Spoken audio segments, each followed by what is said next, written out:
go alone, yeah. Sweet, sweet kiss, how I live out. Never go alone. You take it from Peter today, Paul will take it from you tomorrow, mama. Sweet, sweet, living is sweet, oh, whether rich or poor. Why not pray for long fellow? He can pray for long life. As long as they live, you know, the better we grow. Fine, power you find, oh, it can make you heavy. It's just like a brook, you know, they pray to capsize. Sweet, sweet kiss our liver. Not for go alone. He might be can eat it, or a picture can eat it.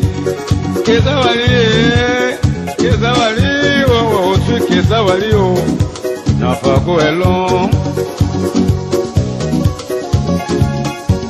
You take it from Peter today, or Paul will take it from you tomorrow, mama. You take it from Mary today, or mother will take it from you tomorrow. Fine, oh, fine, may in your fever.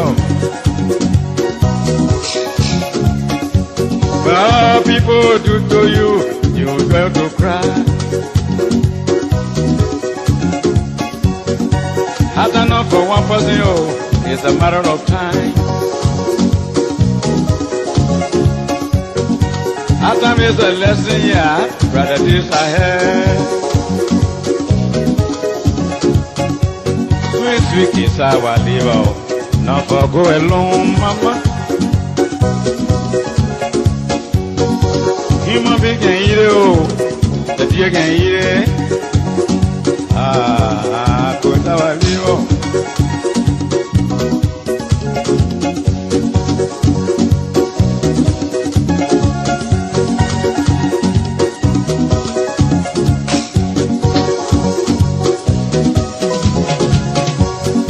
Sweet kiss our liver, not for go alone.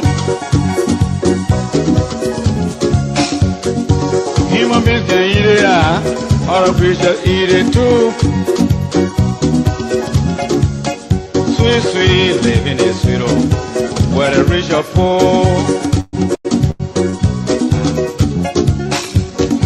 Why not pray for long fellow? He can pray for long life. As long as they living, the better we grow. You take it from Mary today, oh, Mary will take it from you tomorrow, mama. Hey, you take it from Peter today, oh, Paul will take it from you tomorrow. Fine, power is found, oh, it can make you heavy. Looking like a crook, you know, a way to capsize.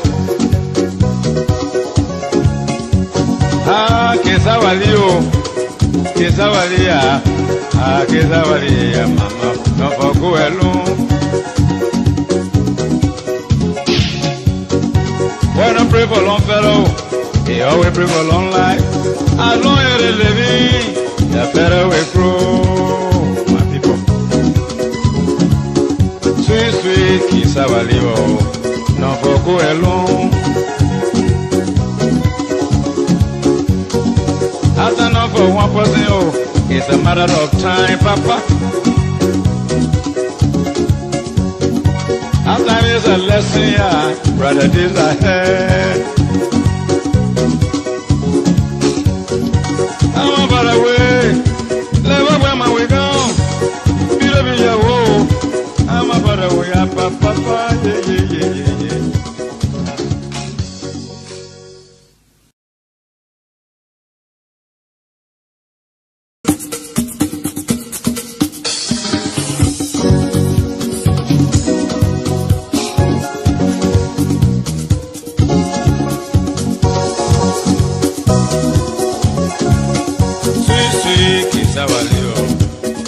Go alone, yeah.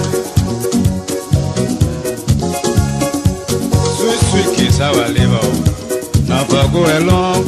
You take it from Peter to Teo, Paul will take it from you tomorrow, mama. Sweet, sweet, living is sweet, oh, where the rich or poor.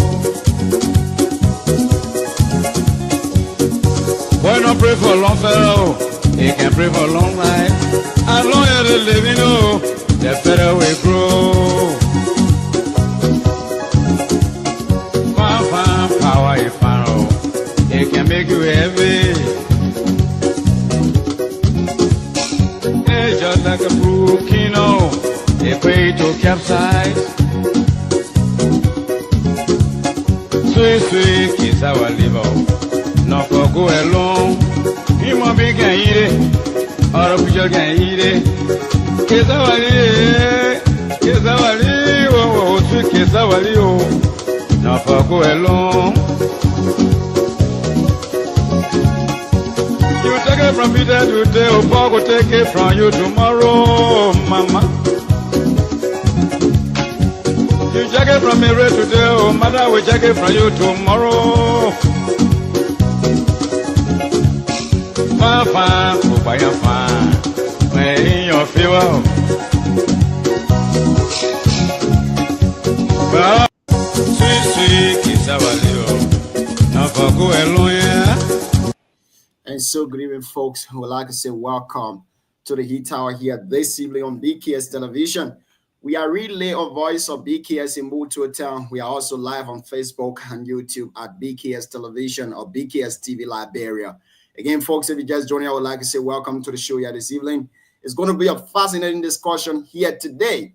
We have a couple of breaking news coming from Liberia, a couple of breaking news around the world, a couple of breaking news in Nimba County. But again, we're going to dive into all of these issues here tonight. My name is Junior Payne. And of course, I have the man Efanso Wongbo here tonight, the Booyah boy. And we have Shadrach Tobe, the change agent. I call him the Nathaniel Falama-Gill of the show. Again, let's say welcome to the show. Today, we're going to have with us Mr. John Alexander Yan. John Alexander Yan is going to be our guest for today, and he will be joined by one of our panelists. I mean, one of our guests too will be joining the show. But let's welcome the man Prentice Doma to the show. Let's welcome Efanso Wongbo to the show. Let's welcome the change agent, the man from Downplay. You know, the man that the senator owed him $500. He saw the senator. He was scared to ask for his money. Then he said, Jim will ask for him. Look at trouble. Shadrach, good evening. Welcome to the show. Good evening, Gina. Good evening to Efanso. A very scary man like you. Look at very scary. The youth arm of Adequate Unity Party. Very strong boss. Good evening, gentlemen, and good evening to our listening audience this evening. It's a pleasure to be here. We are here to also share knowledge again and listen to other great guys that will come out to as our guests. Thank you so much for the time.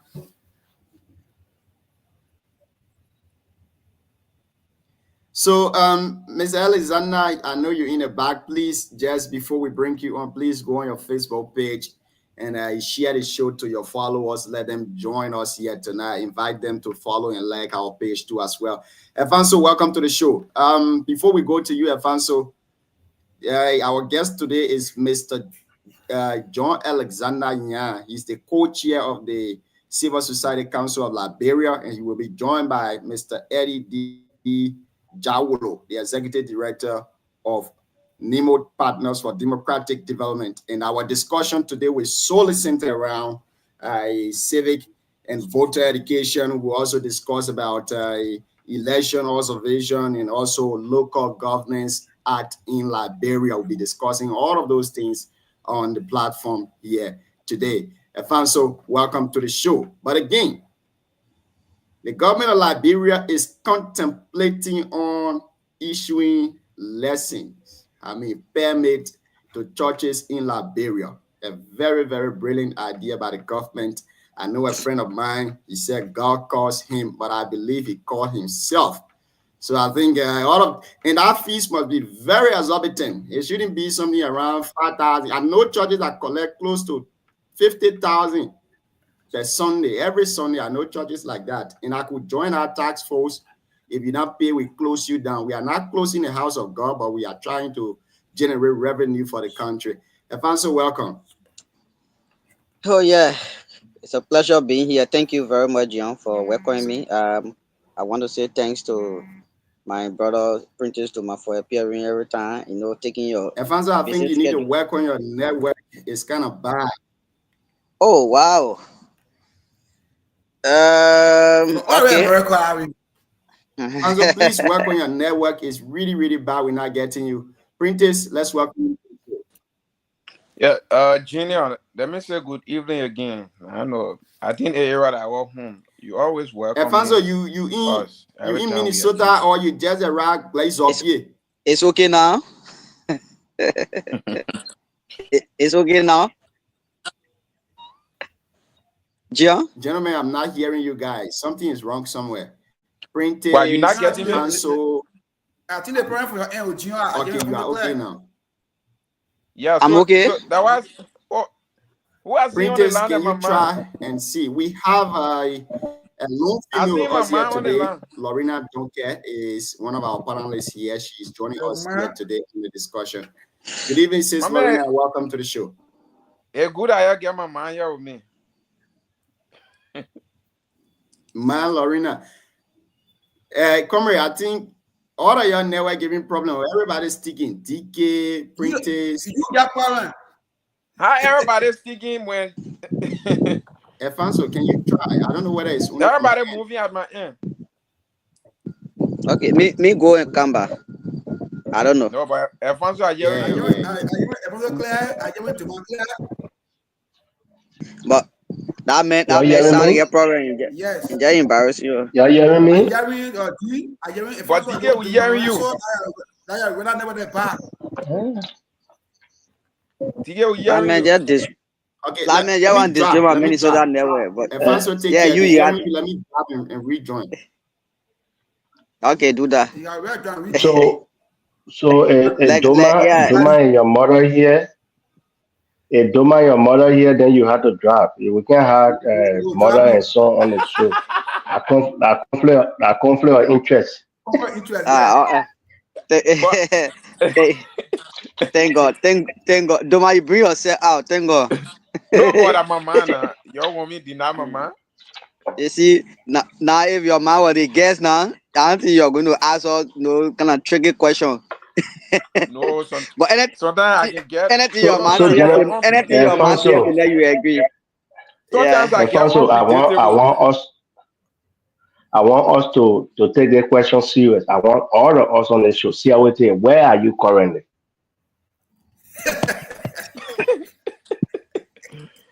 Why are you asking them, man?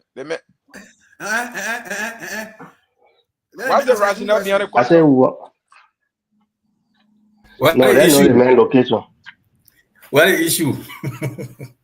Make sure your location. Where are you currently? You're not being out to show your location.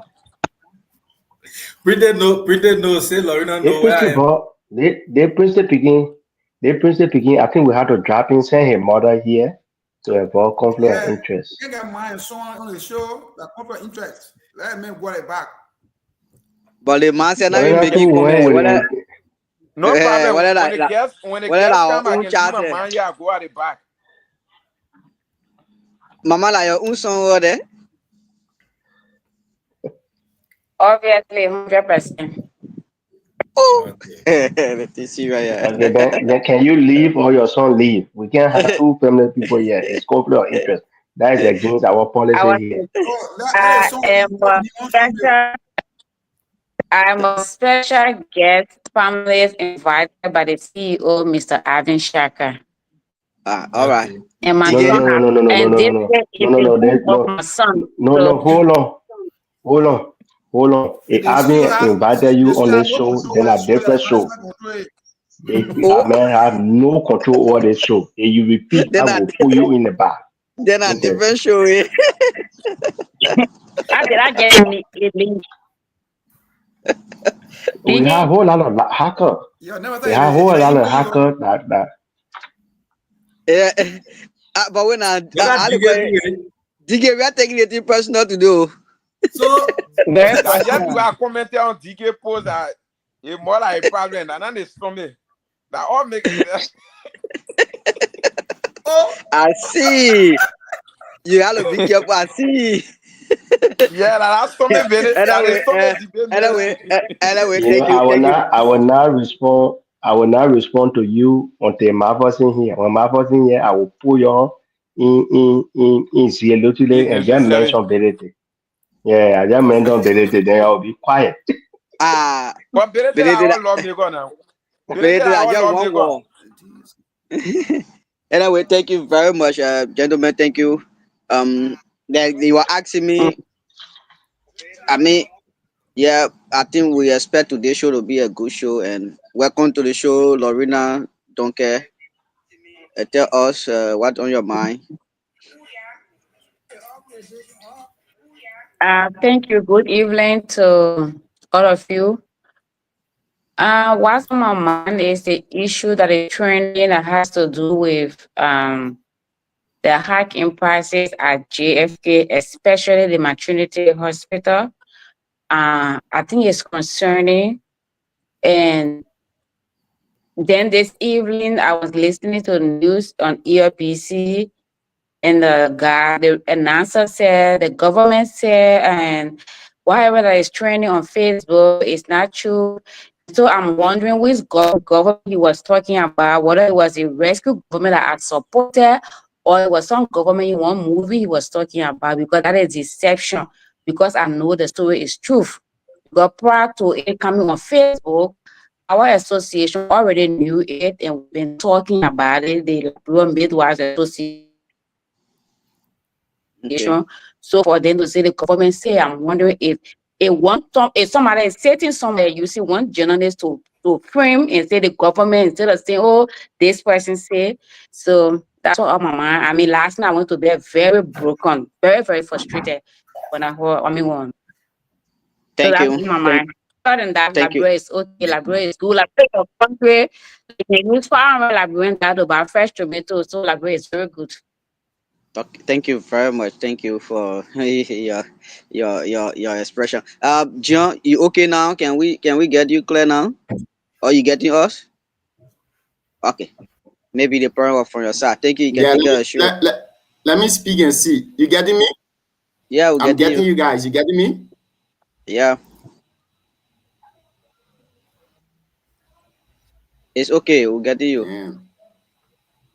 You're not still getting us? Is it from my end? John? 100% for your end. Because everyone is speaking, honestly, each other well. Yeah, we're getting everybody, yo. Alfonso, I'm not hearing you. Don't go now. Then Jian, you Please go the back inside the network garden and come is back. from your Okay, end. but you getting the other people, not me, right? Go ahead. Let me check and see.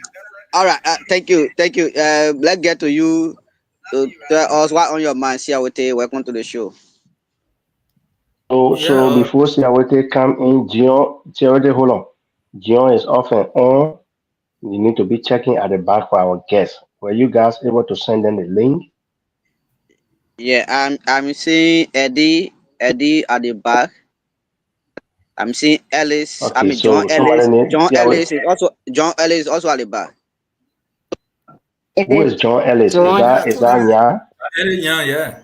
Yeah, I think John Ellis is also at the back. Okay, so try you bring them. Try you bring them so that at least when they hear, then we will know who also supposed to come in or not. But I get to see everything. Okay. Yeah, thank you, Alfonso, and good evening to fellow panelists and folks in Radio Land. I mean, I listened to the Facebook post and from Mika today about the decision made by the government to lessen churches. To me, in my mind, is not from the way I see it, because even in other countries, for example, like Rwanda, you see Paul Kagame were able to ban like 6,000 churches for me, my mind is meant to curtail the too much churches in the country. The proliferation of churches is too much. I know we from the Christian background, there will be misconception and misinterpretation of the government, but we wait to see. But in my mind, that being one of my things, because people open churches in the country, they don't have the biblical understanding. Once the person can read the Bible or interpret the Bible to some extent, I mean, they will have their own way of interpreting it. So, and you see, they open a lot of churches everywhere, seeing around. Once they open church, 2 years, the next thing they are opening school. So, but we will wait to see the policy that God, and you know what they want to do. But that information for me is welcoming. It's not against the faith that we all find ourselves. So, I mean, it's a pleasure tonight as we also host these brains. We hope that will be a very good show tonight. So, let me say welcome to Mr. Jaulo and Mr. Son Elizana as well on the show. I want to say thank you for accepting our invite to be here. Thank you. Thank you. Let's get to you, Sadra. In 45 seconds, what's on your mind? Well, I think I agree with the two speakers that spoke first.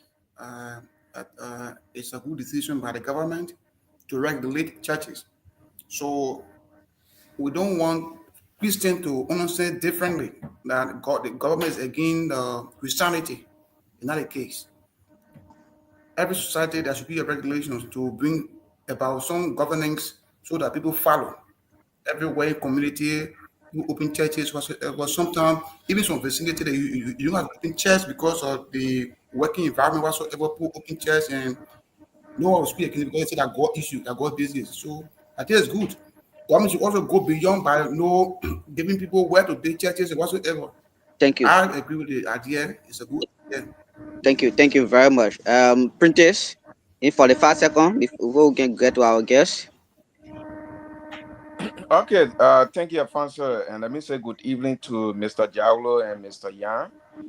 These are some of the best brains in our country, and personally, I keep leaning on them for understanding on a lot of issues. They are my mentors, and it feels good that they have to honor our invite this evening. I look forward to a very informative session this evening.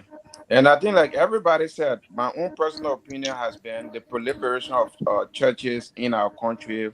I think it has laid the foundation for what I normally refer to as the Jesus industry rather than the Jesus ministry. And that can only come to an end, or it can only be curtailed when we have, the state regulating church issues and church activities, because too many times we get public disturbances. Everybody wants to open church, all of that. But I trust with government regulation, a lot will be put into place. Thank you, and I look forward to again another engaging conversation this evening. Thank you very much. Thank you. If you are following us from the radio land, if you're following us from Facebook, on YouTube, we are in. This is BKR TV. We are now, joined by our guests, Eddie D. Jaulo and Mr. John Ellis Yan. Both a good son of the soil, good son of Liberia. Welcome to the show, Eddie D. Jaulo and John Ellis Yan. I get to you, Eddie. Can you introduce yourself?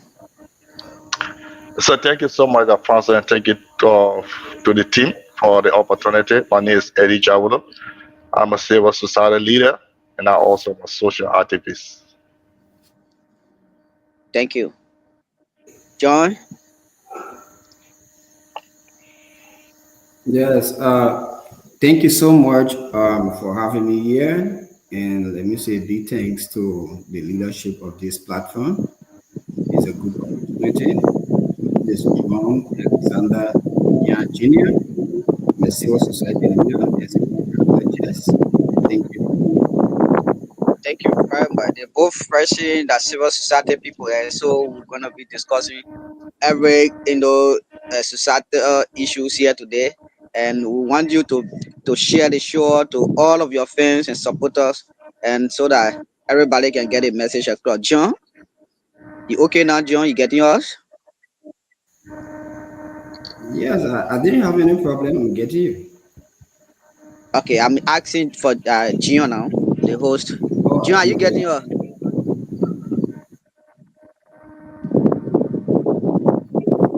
Are you getting a answer? So I know Gio. Okay, Okay. so I know Gio is struggling. So I want us to go through our topic for today. Then Alfonso can lead that. Welcome Eddie. It's been a while now. Welcome Yang.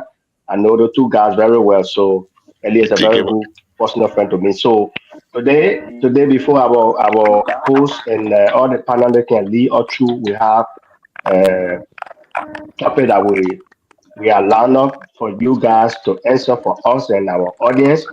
One is to hear the both guests, their background and profile. Then we go to the institutional profile. Hear from them their knowledge on education, on elections matter and civil and voter education, both limo and chess. Then we want to hear from them about the local government act, the CSO proposal for development fund to increase from I think 186K to 1 million for the districts. So I hope you guys can go like that in our line, and so our guests will have all the time to answer. So thank you for coming. Again, I'm on mute. We'll be off and on. Since it's our show, we want to give you guys all the opportunity. John is struggling today, so if also take us through. Thank you very much for the outline, and thank you, Mr. Eddie D. Jaulo.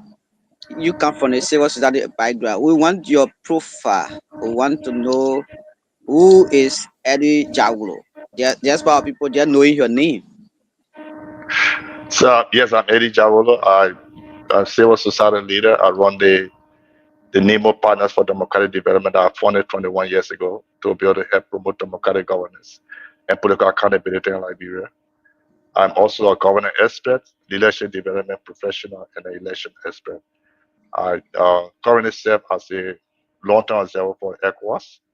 A matter of fact, on Sunday I'll be going to Africa Coast, part of a regional team to see a preparation for the ECOWAS observation team. I'm also a founding member of the election coordinating committee in Liberia. So I've been having a couple of programs, currently tracking the government and reporting against the government arrest agenda to make sure that those promises that were made are actually fulfilled as a part of a social contract. We also run what they call the Young Political Leadership School Africa, which DK were and Prentice are alumni of the program. Currently, we are training 1,230 persons from across 13 countries in Africa. This is a new generation of leader that's coming to make Africa a better country that want to live. So yes, all the information will going forward, I can respond to. But a matter of time, I want to stop it at this time. Thank you very much. People listening to you, John. The same question goes to you. Okay. Thank you so much. My name is John Alexander Young Jr. I am the Executive Director for the Community Health Education and Social Services, a non-profit public health research institution that specializes in community health research and livelihood. We've been around since 2004. We are based in Denmark. And additionally, I'm the co-chair of the National Civil Society Council. The National Civil Society Council is the coordinating body of all civil society institutions in Liberia with design, governance, advocacy, and accountability projects and activity across the country, holding the government, our civil society actors, and ordinary citizens accountable. I'm a 2018 Mandela Washington Fellow. I'm a leadership expert and development finance expert. I currently represent the Civil Society Council on the Health Financing Committee that is developing what we call the Liberia Health Equity Funds to ensure that we have an umbrella policy platform that will provide healthcare services to all Liberians through and help to achieve the universal health coverage. I'm a big fan of this platform. I love grassroots activism. Thank you over. Thank you very much. Before we can go to other panelists, the question will go to both for you. How has your institution you represent impact the lives of the Liberian people, the ordinary people? So if I could start, Yes, I start would there, tell you please. that yeah, the reason why you see Liberia stable, send the departure of Omil is the active with the civil society in Liberia. If you had the time to go to other country and explain right in Ghana about what we do in Liberia, tracking government, reporting against what the president has said, and we say, Mr. President, you have failed. They tell me, say, you can't live in Ghana for long if you do the type of work. If you go to civilian and tell civilian tracking the president, reporting against the president, they tell you, say, you can't live for long in civilian. But in Liberia, we report against the government. We have a conversation. The government listen to some of the issues we see. It's because of our work, the government is even doing more to be able to make sure they live up to those expectations of the people. For the past 20 years, Liberia have been peaceful because active civil society institution. Yeah, John told you about the National Civil Society Council of professionals. Today, you see most civil society people with master degree.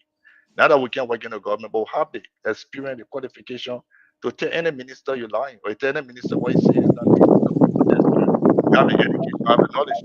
We also have the network. Uh, we also have the network. So currently we work Yeah, we it currently work sound with yeah. yeah. Okay, everybody on mute. Okay, you can go ahead.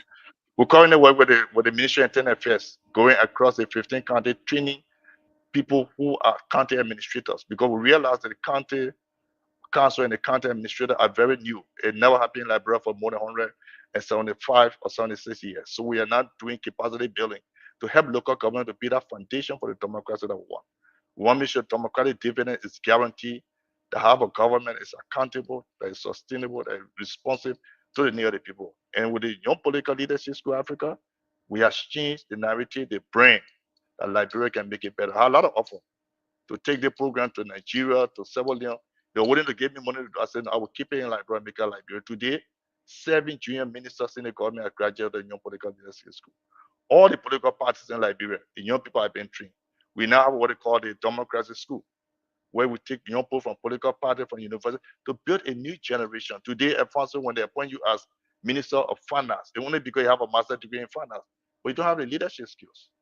You don't have the team building skills. You don't have project proposal skills. You don't even have skills to be able to manage your team, to understand public policy. So we are now building a new generation of accountable leadership. I can tell you, in the next 5, 10, 15 years, when you go to ECOWAS Parliament, you see a young people who are going through the Young Political Leadership School from across many African countries sitting in that room with the same mindset, the same vision to better deliver this. We're having debates. Tomorrow, we organize one of the biggest dialogue, bringing together Ministry of Finance, Ministry of Internal Affairs, the LRA, people from the legislature, to sit and understand the law you pass. Do you really understand it?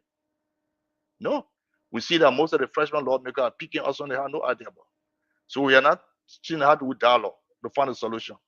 That local government is a component of a democratic system that the people at the county level, the community level, should benefit. And they will need the training, they will need the understanding of the law and see how they can invest money to get it done. We are pushing one district, 1 million.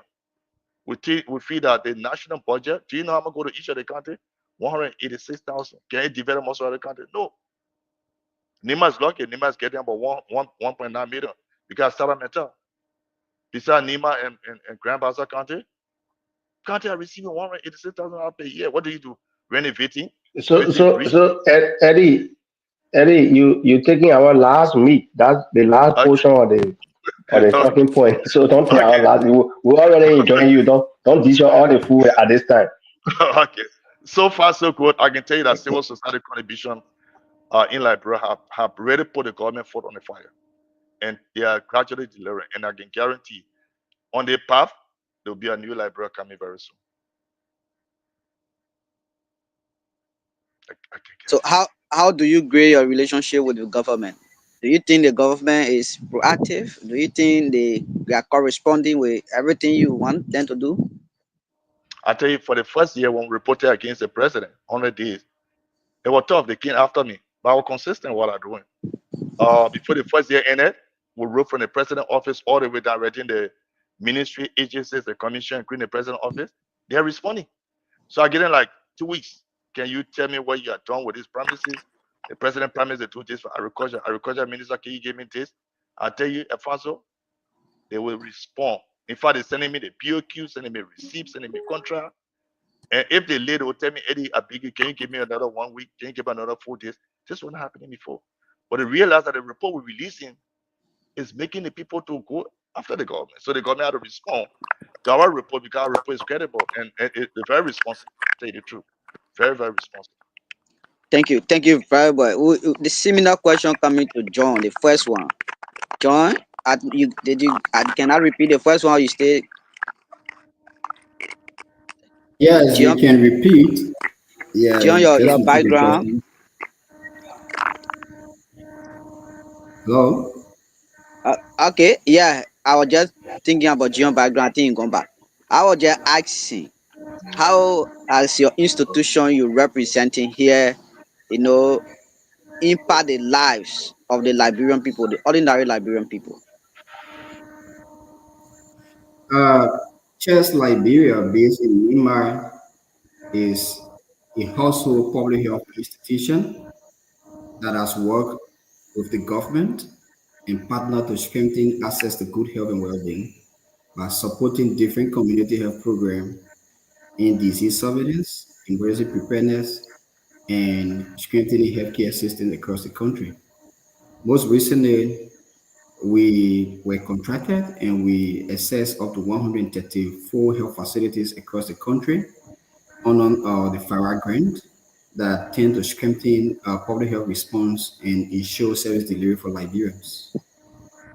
The responded to all public health emergency in Liberia 2014, which includes Ebola and COVID. Besides health-related issues, we had also shown efforts at the local government. As it stands right now, we are coordinating all of the 15 counties when it comes to the county council, trying to ensure that the county council is efficient. Yeah, 1 second. Alfonso, who background is that? I don't know. That's why I'm thinking. Yeah, try and mute everybody because Nya is speaking. We're not getting him. He's giving information out. And yes, okay, Nya, go ahead. So we are coordinating. We are coordinating all of the 15 counties to ensure that the county council, which is being found under the local government act, becomes very efficient, reflecting the aspirations of the city and what the law says. We understand that the county council is a new dispensation within our decentralization first, and civil society role is extremely critical to strengthening it and protecting it. So we have been working in that direction, and we have also supported a lot when it comes to gender-based violence. You know that women and children are one of the groups that are extremely vulnerable. Our work with the United Nations have focused on some of those things, building women peace network across the country, as well as strengthening legal services and referral pathway for women and children affected by GBV. And we have supported the training of young leaders in Liberia when it comes to ethical leadership at the community level, and we are mentoring up to 37 young people to ensure that they are extremely ethical and professional in the discharge of their national duty. At the national level, like I mentioned earlier, and I'm the national co-chair of the Civil Society Council, where we coordinate all of the civil society activities in the country and advocate for change, engage government on different policy issues. Like I mentioned, right now we are talking to the government with the issue of the health equity bill. We are talking around issue that Eddie mentioned earlier on with the $1 million. We know that there are issues with development, and only funds can also strengthen development. So we do different engagements to ensure that funds are made available to healthcare services, to watch women and education. So those are places that our advocacy activities have focused over the years. And as we unfold the discussion, there'll be more of it coming out naturally in subsequent discussion. Thank you. Over. The next one, before I can get to the other panelists, I will asking, why is a working relationship between you and the government, your institution? You know that we are civil society actors. We want to assume that we work objectively with the government and we are proud of our role and relationship with the government. And the government listens to us on some occasions, and we assume that they see us as partner, and we see them as partners. So we have a cordial relationship with them.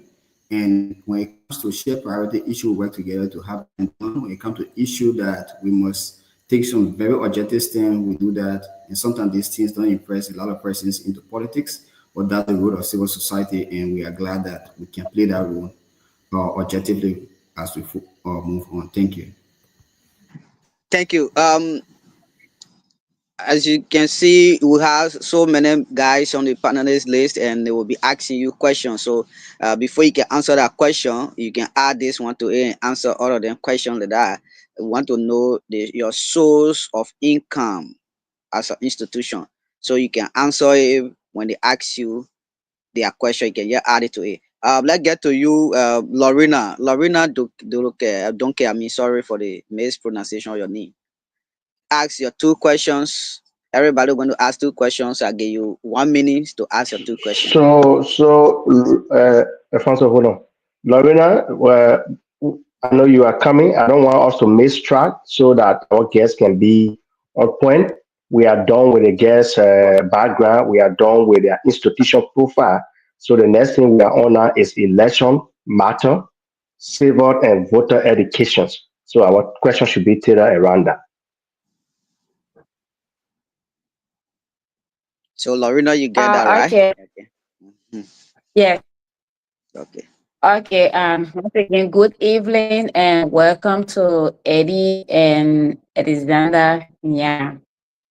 So, my question to Eddie first would be, I have followed you over the years, and I know, like every year, you evaluate the government based on their promises, during a campaign season. So, for the sake of the listening audience, for 2024, what percentage of the promises made by the rescue mission was achieved? And if you have done that for 2025, what percentage of their promises have been achieved as well? That would be my question to Eddie. And then to Mr. Eddie Zananya. So how are we, the health sector, how are we when it comes to the health equity bill? Is it moving forward? Is it lying somewhere and sleeping? Or is somebody sitting on it? Or we are on par with this equity bill, especially when considering what I popped up recently with JFK, the hacking prices. So what's your thought on those things, and how is Liberia going forward when it comes to health equity bill or universal health coverage in general? Thank you. Thank you for your question. You got that right, Eddie? You got your question right? Let me unmute you, Eddie. Eddie, unmute yourself. Okay. Yeah. Yeah. So thank you. First, your question was how are we being funded? Currently, NEMO is funded through the grant from the Swedish embassy and the Irish embassy. So we first had grant from USAID when they were cut off. So we get over $1 million support from the Swedish as an institution. Then we in a coalition we get 1.5 million from the Irish, working with 3 organizations in Liberia. So that's how we get our support. So for Lorena information, we released a 1-year report on the government. In this 1 year, we tracked 126 promises. 2 promises came from the party manifesto, campaign rally, everything. Out of the 126 promises, 5 completed. And we had 80 promises ongoing. 22 have not started, and we couldn't read 19 of those promises because there was no available information. So you see that there have been a lot of effort made. And basically the reason why it came that far is that when we released the 100-day report, the government got serious.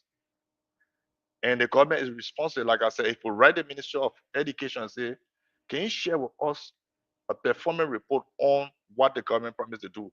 And we share the promises with them, they immediately respond to us.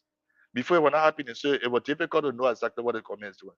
We're not in all the ministry and agency, but we write all the ministries all the agency, all the commission to send a report. And they are sending the report with contract, with checks, with everything. All we do the verification. But the government asked us that most of the promises here were basically campaign talk. So they asked us to go to the arrest agenda.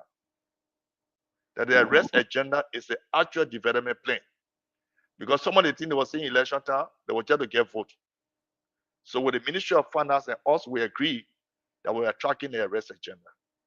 So currently we have 378 promises we're tracking for under the arrest agenda, under 6 different pillars.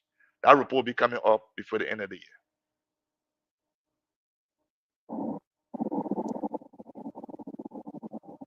Thank you.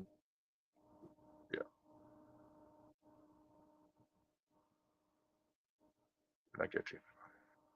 To you, Yeah, Alexander, yeah, to you. okay. So if the mark is up to me, I think the first question was what's the source of our funding? Initially, we received a lot of funds from USAID, but as it stands right now, we're being funded by the World Bank to roll out a consultancy service for the road project from Ganta to Zoeju. And we have been doing this work for the last 2 years. And we are seeking other additional funding to ensure that we support the community health structures of Liberia. You know that USAID has heavily been the one funding that, and since they scaled down, there have been this very big gap. So we have been working with different actors to ensure that funding is made available for that. Talking about the most concerning bill right now, which I think is a presidential bill, because in the President's State of the Nation address in January of this year, he mentioned and made the Liberia Health Equity Bill a presidential bill. That's a priority. But we as civil society actors, we became involved with the Liberia Health Equity Bill, which is like an insurance scheme, an umbrella scheme that going to cover almost everybody in the country. And back in 2019, we have provided different feedbacks that have strengthened the bill, that policy. And as it stands right now, we have reached a stage wherein it has been reviewed finally, and it has been moved over to the president's office. And then the process is ongoing, and it's expected to be submitted to the House so that they can act upon that.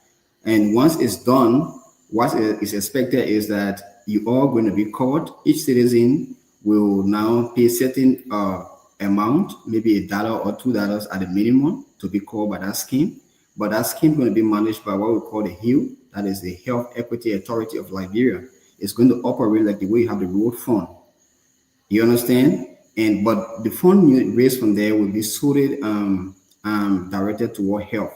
So the issue around JFK, the issue right now that we are faced with in rural communities with high out-of-pocket expenditure. When I say out-of-pocket expenditure from the context of health economics, it talk about the kind of money you take for your pocket directly to spend on health. As per the World Bank indicator is around 51% right now for Liberia, and it's unwanted. We hope that this policy can intervene and see that we reduce the cost of health burden from the family to a bigger platform by sharing that expenses, by sharing that cost.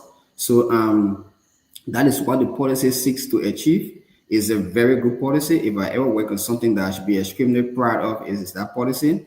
But we have had different bottlenecks since 2019 with this document.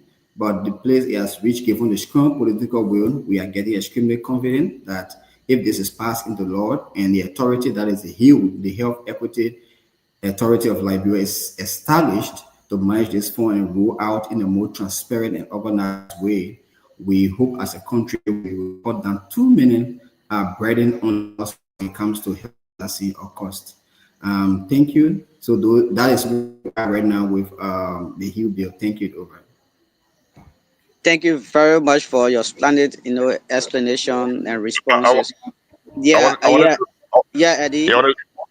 So one of the things that Liberia need to understand that USAID will give a lot of support to the health sector. USAID were giving malaria drug free of charge to many health sectors in Liberia.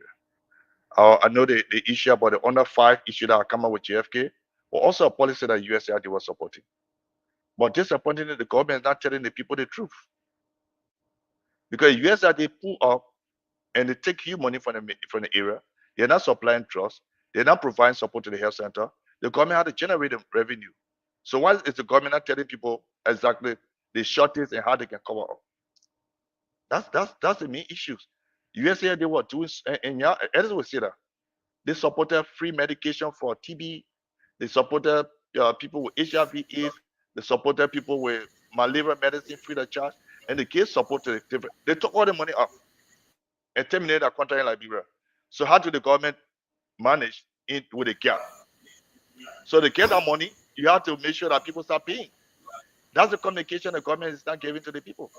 I just wanted to add that. Yes, hey, thank you for that point. Let me just come in with some additional feedback. You know that if you look at the health sector dependency on aid, it was extremely worrisome. Up to now, is worrisome. And a significant fraction of that dependency indicator was from USAID. And like Ellie mentioned, when USAID slowed down, it created a major shock in terms of financing essential healthcare services. So that liability shifted to government, but I think the government herself was not prepared as every other country was, because the shock or the slowdown in USAID activity was unexpected. But their short-term plan to roll out communication activities to inform the citizens about what should be done or will be done within the short run to address the shock has been very loose. They have not coordinated that well, and the health sector right now is kind of facing that. The citizens are complaining. The issue that is being explained from JFK perspective is not only restricted to JFK. I work within rural Liberia. I have accounts of pregnant women dying because they could not afford to pay ambulance and medical bill in area because the government had introduced this fee-for-service scheme across the country. And you know that our country is a heavily poor community with up to 50% of our population living on less than $1.50 per day. So what I think the government must do is to ensure that they work with different actors, especially civil society actors, to communicate some of their policy position to the citizens, because we have established a strong trust over the year with the community. I got disappointed when the LBS director, Mr. UG Fagon, when he mentioned trying to do some comparative analysis, regional comparative analysis with Liberia, Sierra Leone, and other countries. The indicators are quite very different. I'm an economist. If you look the per capita income of Sierra Leone, for example, is in the 800 plus, Liberia is in the 700 plus.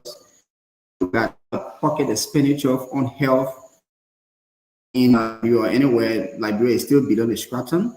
If you look at the poverty indicator, Liberia is far down. So you cannot use that indicator to generalize for a given population. But I think the objective is to give more information to the public that will let them to understand why this policy position has been taken and how they can fit in within the short term, coming in with data to compare country to country, saying that health costs across the country is expensive.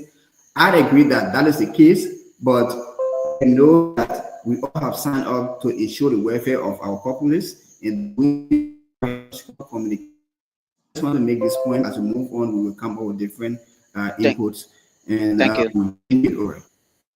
you. Thank you very much for that. Thank you. It's like you play something in your background. Can you lower it or you cut it off? For all Alice, yeah. Okay. Before we get to you, welcome to the show, Bobby Wanti. Princess Doma, over to you. 2 questions in 1 minute. Okay. Thank you, Alfonso. And my own question will center around the civil society engagement with election and observation. So, like Mr. Jawula said that Nemo he was a founding member or executive of the election coordinating committee, the ECC, which is the biggest election network in Liberia. So, Mr. Jawlo, first I want to understand if your institution, NEMO, is still a part of the ECC, and if yes, whether you're following up with the upcoming by-election in District 5, and C or B to that question would be if you're following what are measures being put in place to ensure that you promote civic and voter education among in election observation mission among voters in that part of NIMBA. And I think similar question will go to Mr. Yan, who I understand before the just in a by-election and other elections in recent time, just like you has been involved with civic and voter education across NIMBA, and if they're still doing the same, and how they're working around young people to reduce election violence in NIMBA, because most. Did you get that, Eddie? Can we start with either of you? Yes, so NEMO is like I said, it's a founding member. I actually led the formation of ECC, the Election Coordinating Committee. We were 100% supported by USAID, and USAID had to terminate the project, and we couldn't complete with the reform and what we are doing. But we already have people across the 15-county train as train election observers. So these are election observers are still across the 15 counties. We are reaching out to them to share information with us about what happening there.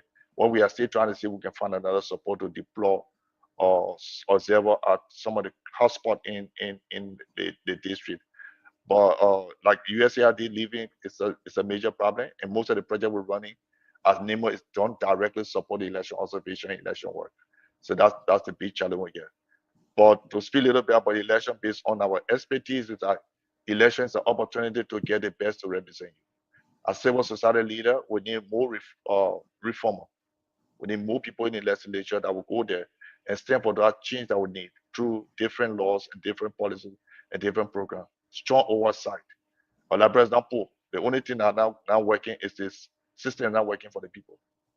We pass a budget, about 90% of the budget stay right in Morovia.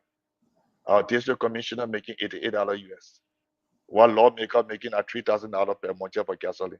We had to change it. And that change, we need a strong legislator that will stay and say, look, we're ready for the change. The local government was not effective, saying it was passed in 2018 until 2024. So it's very new. That's what we need to do, a lot of capacity building. But we look up to NIMBA. We were very impressed with the senatorial election. And I think more people have decided that NIMBA can conduct a peaceful election. So that's why you don't see more focus, more discussion on the district election, because the senatorial election, you got to prove to all that you got to make it. You don't need no OSA interfering. You know exactly how to get it done. So now more focus right now. Nobody talking much about the district election if you come to Morovia. Thank you. Thank you. Let's get to you, John Elizana. Okay, thank you. You know, when you take Eddie all of the time first, people will kind of clear everything I was going to say. So I will just be dropping something in the basket. So talking about the ECC, you know that the Civil Society Council of Liberia that I work for as a national co-chair sits on the board of the ECC. And the ECC works across the country as an election coordinating committee, but it works through the civil society actors on ground. So we have a strong linkage with election activities across the country. Talking about NIMBA election and my institution involvement with civic education, yes, we have done a lot in time past, particularly focusing on our non-violence election, given the statistics of our past election, and as well as how much person voted wrongly or the percentage of invalid vote we had in the going national and general elections. So our by-election in NIMBA, to strengthen the process, what we did was to work through young university and high school students to carry our message on non-violence election, and as well as how to vote wisely and correctly in line with the elections protocol. That was done successfully, and we saw a major decline within the invalid vote and improvement when it comes to violence. We did not document major electoral violence in the by-election, which were even just acknowledged by Eddie van Nemmelt. So we have been doing excellently well as it stands right now when it comes to the ongoing District 5 by-election. We are involved with the process. We have our team on ground. Our team has been accredited by NEC to do on the day observation, that is on elections day. We have also been appearing on the radio stations within that location, conducting civic education. Unfortunately, District 5 is one of the hotspot districts in Nimbai that is a concern, and we hope that the citizens are ready to go into election peacefully. We are observing the political process and the campaign process, and we have not documented any voting-related activity that is a code for that district. So we've been involved with election process. Talking about local government, you know that in 2021, it was the Civil Society Council chapter in Bond County that had to testify to go to court to challenge the government that you cannot keep using the budget law of 2009, but you must revert to the usage of the Local Government Act that was passed by the House as a law. And the Supreme Court interpreted the law, and today we all are enjoying decentralization, decentralization. So we've been involved with those kind of activities as a council. Thank you, over. Ellis, okay, thank you, Ellis. So yeah, so we'll come. That is our next in line. So the local government act. So if also continue with the panelists, I think it's Cedric, Dion, and Bobby. Yeah. Don't take question from me, so we can go. Don't take question from me. Okay, I agree. I will not take question for you. Let's get to you, Cedric. Two questions in 1 minute.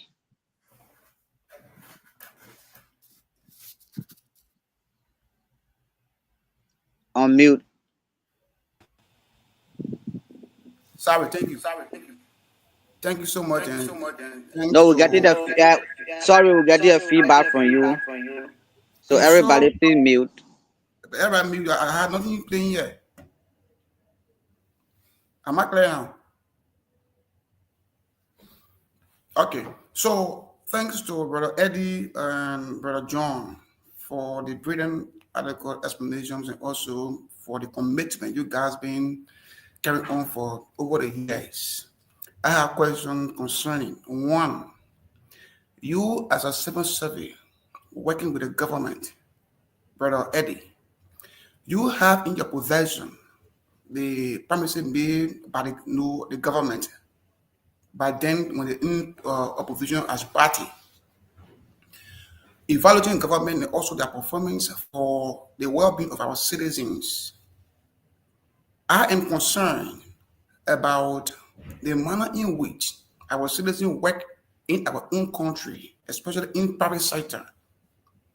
For example, somebody is employed with a store or a private basis for Indian or Lebanese, and they are just employed as store boys or store girls and whatsoever. Where we have a law called liberalization that gives Liberian the leverage to do most of the work. Even if investors, you open your company or your business in Liberia, you employ Liberia as a company, a share whatsoever to benefit from the own economy. But on the contrary, in our country, it's not the case. We are the store boys and whatsoever.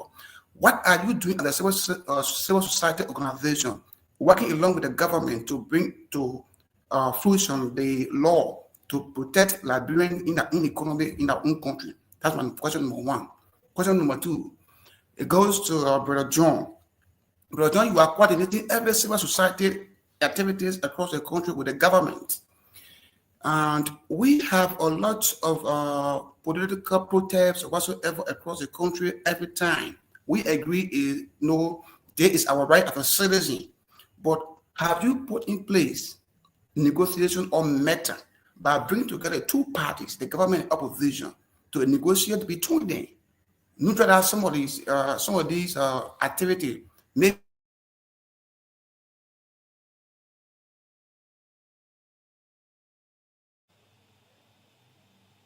The internet is not good. I think I'm getting myself. I don't know what's. John, please mute. Alfonso, go to that Eddie respond and yeah respond. Subject Yeah, question went so through. that's why I'm coming to. Can you respond to that, Eddie?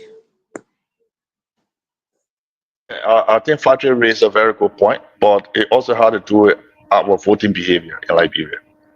I came to Yekepa a few months ago, and I was a little bit disappointed to see that the buses used in Yekepa by Estela Meta owned by Senator Sir Joseph. The security at Estela Meta owned by the chairman on security at the Senate. So what can we do as Liberian civil society to change anything when they are making a law provide oversight? And equally so, they are also working with the people who are suppressing the citizen. So the only opportunity we get is to raise the awareness, down for election, you decide who can properly represent you. And that's why we're not doing much. Today in the studio, one of the lawmakers were discussing the issue. Some people see the voters as a commodity. They come from the business sector, they enter government, they feel that they can use the government to make profit. So they use that position, use the voter as commodity, make business with them, and protect the people who are violating the law. Surprisingly, the lawmaker now even knew that they have what they call the county development agenda. He said that was the first time hearing it. So the way we vote is the way the country has been going for 178 years. They make laws about decent work law, decent work bill to do this. But guess what? I was just telling you in local government and DWA keeps it will come there. There are people making $88 US. How possible can that be? So it's about civil society, it's about the citizens themselves raising the issues to make sure that those who are being elected as the direct representative that can enforce the law based on the oversight function. If the committee decide to invite the Minister of Labor, the Minister of Labor will comply with them. We civil society will just raise the issues. If we decide to invite the immigration boss to talk about alien in country would have people but working, making money, it will solve the problem. So we need a legislature that is responsive to the need of the people. And the way it happens is the county and the district need to organize a town hall meeting. Ask their lawmaker what is it doing on their behalf. They're currently on break. They're not going back until October. How many of them going back to the district to have meetings? Most of them are leaving the country. Until we can decide as Liberian, as voter, to find the best among us to represent us and speak for us and protect our interests, we may go 2,000 years and nothing will change. We have to stand up. We have that power. The power given to you to decide that one vote is not for money, it's not for friendship, it's not for popularities, it's for your decision to protect your interests. And that's what we should fight for.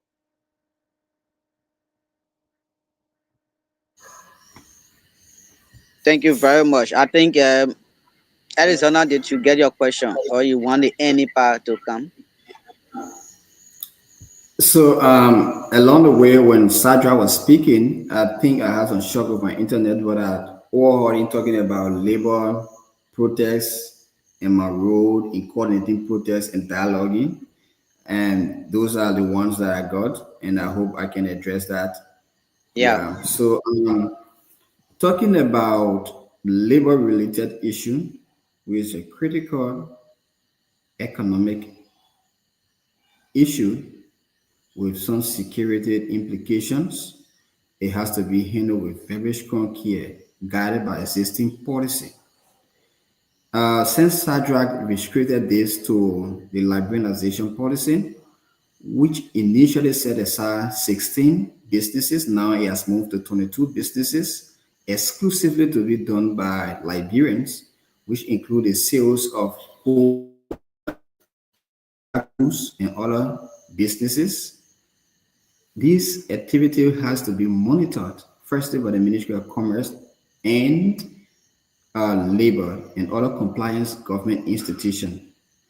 Some articles that I've read related to the liberalization policy, Liberian itself has started to abuse the policy because they are fronting for Lebanese and other foreigners to come and do business in our country. For example, when I say fronting, a Liberian man goes and registers a company, but that company is owned by a Lebanese guy. And the Lebanese guy come and do all of the investment, get all of the incentive. Is if you talk about tax holiday or a different waiver on different activities, that person gets all of those incentive, but does not reinvest within our local economy because the Lebanese man is a businessman who takes the money outside of the country. So Liberians themselves have their own problems. Secondly, the government ITAS, Ministry of Labor and Commerce, have not put in a strong monitoring system to ensure that compliance is ensured with the liberalization policy. For example, if you saw what happened recently with the civil service agency coming up with that very disturbing data about the number of Liberians jobs that are given to foreigners, you want to imagine how many of that happening in different locations and for how long they have been happening. What role has civil society played? Our role has been to monitor this, those one that can flag it to the relevant authority. We, from the context of NIMA, since I'm on the NIMA commonly listened to platform, have been engaging Asset Material, telling them that like Nimbayans or Liberians are entitled to a certain job. And over time, we are seeing improvement, even though it's not very significant. So we hope that government can continue to work with civil society in that direction as we are willing to work with them. Talking about protests, the first thing I want to register here is that protest is a right protected under the law. And not stop our citizens from peacefully protesting once they have genuine concern to protest. But what we have done is to caution both the government and the protester to protest in line with the law. In cases where we must dialogue, we will call for dialogue and then we can government. So we're very to the law and ensuring that we coexist, and that is the society. Let me go back to the issue of the fronting related to the liberalization policy. For example, you know that I think money saying Liberia is exclusive for Liberians, but you see Chinese now going into that business. The business registration, that business is owned by a Liberian man. So Liberian itself have to understand the importance of this law, this protective law, we call it trade protection law, so that they themselves can take advantage of it and ensure that they get into ventures that will boost their income. One thing, one dialogue the other time, and we said that if you want to curtail fronting, what you can do is to ensure that ask the businesses to submit their banking or financial information. For example, who hands onto a check for a suspecting of fronting? Because the Liberian guy will never allow a black guy who name is on a business registration to be signatory to a bank account. And these two persons must sign before any amount leave that account. So those are some of the recommendations we made to protect that. But it's kind of difficult. The government herself has to be extremely intentional about enforcing the localization policy in the context of protecting Liberians and also accommodating foreigners in line. Thank you. Over. Thank you very much, Dan. Bobby, over to you. 2 questions in 1 minute. Then we can go to Gion if Gion is getting us. Bobby? Yeah, Alfonso, thank you very much. I just want to say thank you to our 2 brothers for coming to the studio. I'm just coming in. I'll follow as we go, and I will let this one slide over, and then next one can, we can pick up from there instead of wasting our time. Thank you. All right, thank you. Yeah, over to you, Gion. Thank you, Alfonso. I've been facing a little bit of problem with my network here, but thankfully I'm back. I want to ask this question because it will lead to another question. Mr. Alexander, do you get any funding? When I say you, I'm talking about a civil society organization. Do you get any funding from the government of Liberia to enhance your work? So, Joe, hold on, Alexander, Joe, we all savor voter education. So when you go back, you take it back. So go to anything about voter education and civil society organization. Because it will lead to the next question. That's why I just want you to throw light on the short. Okay, go ahead. That will be cool. Go. So Alex is not. I think Alex dropped. Mr. Eddie is here. You represent Yeah. NIMO. I want to hear from you whether you get any funding from the government of Liberia. No civil society organization get money from the government of Liberia. It's not a policy. It's not for all. It's not right. Because if you want to hold the government accountable, you can't be holding the same government accountable and taking money from them. We have been heavily supported by international partners based on the quality of work you do. Before you even get money from the international, you have to go through what they call a system audit. You got to go through getting all the different programs and policy and team and everything that how to make it to be an institution before you can receive money. So now I ask them, are you doing it with the government institution? No. They mark all like they mark in UNDP. So a lot of institutions are going through the process, they can make it because they are not met that requirement. So they will decide who to do your system audit, who to do your audit, look at your bank statement, look at your different policy before they can be give you the money. And after every year, you go to audit. It's based on the audit report they gave you money. After every year, you go through what they call evaluation to make sure that the indicators, the time frame, everything that was set up, you meet it before they can give you the money. And only two civil society groups are being successful. It's NIMO and CENTAR. Besides that, all of us are still struggling to see how they can fit in the system. We don't get money from government. I'm not worried now. Okay, thank you. Now, this leads to my next question. Liberia as a country, we heavily depend on foreign partners to support most of our initiative. NIMO and CENTAR have been supported by UNDP that I know and other international partners. Now, just in case tomorrow that these partners leave, what are you doing in your capacity to keep this organization running? We're developing different program. When USAID left, we came up with our fundraising strategy. We already developed our strategic plan. We are finding a way to make sure that our young political leadership school, we can partner with the University of Liberia and make us a full-time degree program or diploma program where we can generate revenue. And we also have some education. We have a background, master in public sector management. I can do consultancy, and my institution have a lot of capacity building program. But the international committee will always support civil society because they believe that in the absence of a strong civil society institution, whatever money comes to the government will be made money. So they keep civil society as the eye of that international institution that gave you money to the government. So World Bank, the African Development Bank gave you money, European Union gave you money. They want somebody to monitor, make sure that the money they give you is actually working. I know we'll go to local government, so I will keep that other information. But if you look at Liberia for the past 15 years, all the money that went to the county, where they had the county project management committee, it was wasted. It was exposed because the work civil society had done. So yes, it may come one day that civil society may go up, but we are planning and we are doing a lot of internal work to make sure that we can keep the institution moving. Thank you, Alfonso. Let me just ask a follow-up question on this so that we can go to the next issue. This might be to you and Alexander. According to Article 10 of our 1986 Constitution, it called for the Constitution being taught in all schools in Liberia, like high school, university, and all of that. Now, for the past couple of years, the Constitution have not been taught. Now, it makes it difficult for kids that are growing up or even the bigger ones to know their rights and responsibility. And these roles are covered by civil society organizations like your entity. What are you doing in your capacity to be able to talk with the government of Liberia to reintroduce teaching of the Constitution in various universities? So for NIMO, we are calling for rewriting the Constitution. We feel the Constitution Library is outdated. It don't meet the required standard right now. It was written by people that had no idea what democracy is about.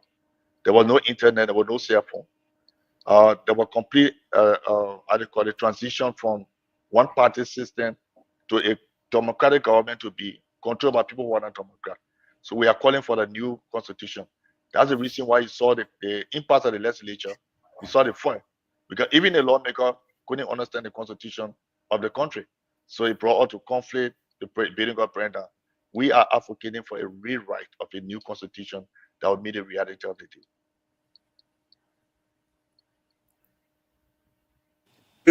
Arizona. Yeah. So, talking about the Constitution, citizens being enlightened about the Constitution,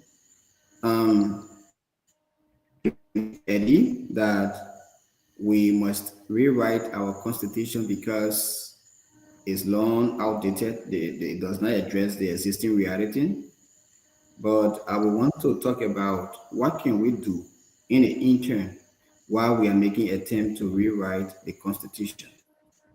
And this is where we must talk about civic education, which I think all civil society actors are rolling out, letting the citizens know about their rights in line with existing laws and policy, so that they can be protected and as well who they are stakeholders very responsible for action that they must take or they have taken.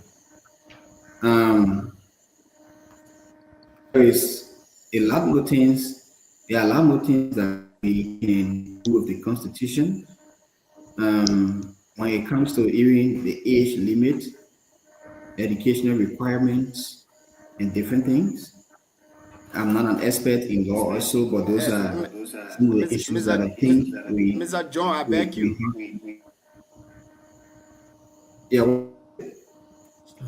I want you to just respond to this issue. Is specific. Article 10 of the 1986 Constitution call for the Constitution being taught.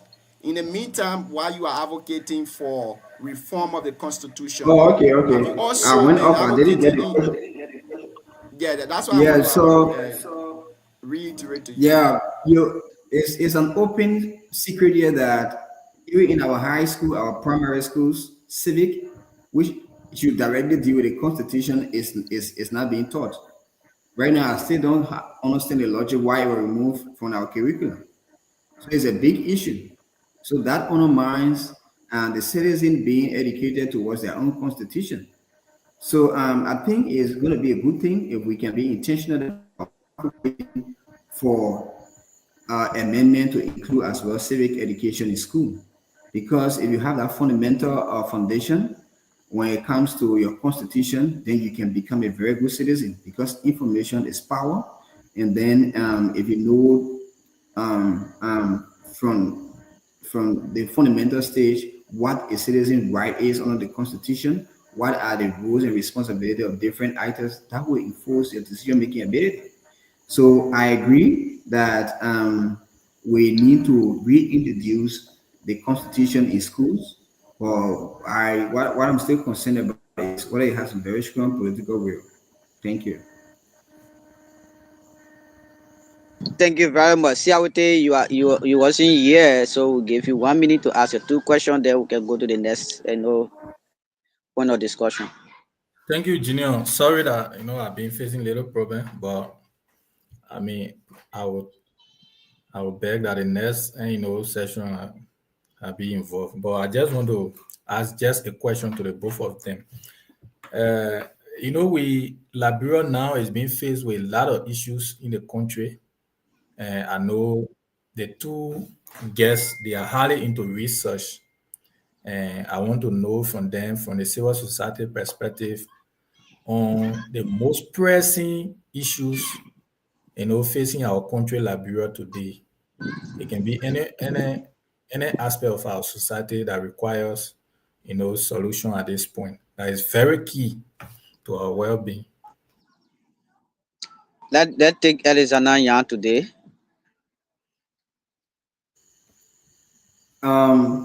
Thank you, Siawate.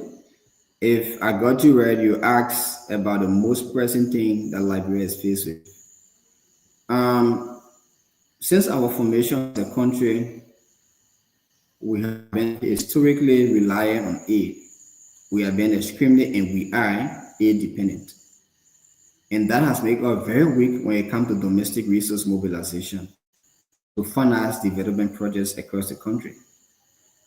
With the shock that USAID's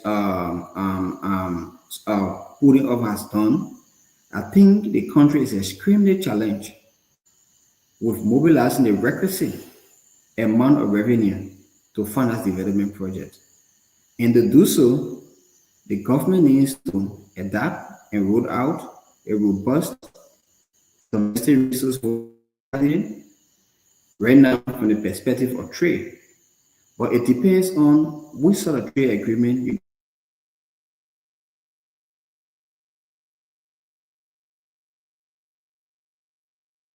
So, Mr. Arizona, network is embarrassing. So, let's get to you before you can come back. Let's get to you, Eddie. So for me, the more pressing issue right now in Liberia is the issue about drugs. If we're not careful, that will undermine every development plan in Liberia. I was talking to an AFL guy like 2 years ago. He was telling me this is how Boko Haram started. The drugs in our country, there's no community free, there's no district free, there's no county free. No schools in Liberia free of drugs. That's the reason why today you see the ECOWAS are getting involved, because they know the threat to national security. That's number one. Number two is reconciliation. The country is still heavily divided. You realize that the two major programs held by our president, you couldn't see the political leaders. Cummins did not attend, Jawed did not attend, so the division stayed in the country. The country had to reconcile. Most of the problem in the country came from the division from political parties. The country had to reconcile. We all had to see the country as one common denominator that want to bring together to move the country forward. The third one is accountability. You'll be surprised that in less than 15 months, some of the infrastructure that have been built by government officials, you not even believe it. There's no fear or anything. So for me, these are the three key issues right now that we can talk about. Thank you very much for all of your time taken here to answer our questions, and we want to get into our next point of discussion, the local government arts. As a civil society organization, I know you play a cardinal role in forwarding that bill to the legislature. So what is the necessity, the importance of this art? The common people want to know, they want to hear. Why you civil society organization play that major role by bringing this to fruition, and what impact will it have on them? They both for you. John, let's get to you first. So thank you very much. If you analyze the conflict in Liberia, one of the conclusions you will want to jump on is that power, economic influence was centralized. That is, it was based in Monrovia amongst few persons, where paymasters would come to Nima and go to locations at the end of every 3 months to pay people, even though everybody in the country was taxed to pay revenue, and that created that animosity, and people felt that they were not rightfully stratified in governance and economic decision. So we experienced different struggle for having Mr. Yan, your network is not too good. Can you please go off and log in back? Let's see, but your network is not too clear. So let's get to you. Am I clear? Okay, go ahead. Let's hear you. So I was talking about power being concentrated at the center. Government is to decentralize power, authority, or leadership to a very lowest level. But to do so, you need a law. And this process, as far as I'm concerned, per literature review, is dated as far back as 2012 when we talk about the Liberal decentralization policy, or as far back as the Mato Matres policy being implemented by some of our ex-presidents. Those were economic policies that were started to ensure that people participate into governance and economic decision making. But it took up to 10 to reach to where we are right now. So the idea is that citizens, regardless of where you find yourself, you are able to participate in decision making. You know how the decisions are made, and you know what impact is expected on you, and you can hold the bearer responsible for whatever decisions that are made. And you yourself, as a citizen, you are also held responsible for the decision you make. So number one is meant to redistribute revenue or income. That's why the Local Government Act is being accomplished by what we call the revenue sharing law. The revenue sharing law is a revenue redistribution policy that was passed in 2022 to ensure that the money that is paid from this government from national revenue is distributed based on different formulas. And then you have revenue, that is revenue generated within your country. How do you also redistribute? The local government is actually meant to ensure that there is equity in economic Ellis. So let's get you Ellis, join us back. And John, yes. Yeah, I don't know, your network is not too clear, that's why. So you come in broken. So let's see, Eddie. Eddie, can you start yours? Thank you, Alfonso, and thank you to the team. So I wanted to feel like when I had the opportunity to study local government out of the country in Holland. And when I came out, I read 2 books on understanding local government like you. One of them in 2013 by the current president, Joseph Boakai. So local government is a foundation for every country. It's like you're building a horse, and your foundation, you make it there black, and when you go outside, you start adding pieces. That's how we are trained like Liberia. So let's look at local government under the Ministry of Internal Affairs and look at the Ministry of Foreign Affairs. We are focused so much on foreign affairs and play very little effort on internal affairs. Internal affairs, where local government sit, control the entire country. Is that the owner of the country, divided by county, by district, by township, by clan, by city. So we forget about that. And I was telling somebody this morning, like, you live in your house and you give a word, 500 liberty to call you grave, but then you go on the street and go to a restaurant and spend 10 hours US to eat. And come and tell the woman, say, but why you cook that type of food? Now, what we are talking about for 178 years, we have neglected local government. We made local government feel that no professional, nobody that go to school and learn, that have a PhD, that have a master, that won't be superintendent. They don't want to be district commissioner because it's almost like we don't take it serious. The day we take local government to be an era where technicians, project planners, accountant, economy will go and work, and the government invests money into it, Liberia will change in less than 4 years. The country is not poor. The country is very rich.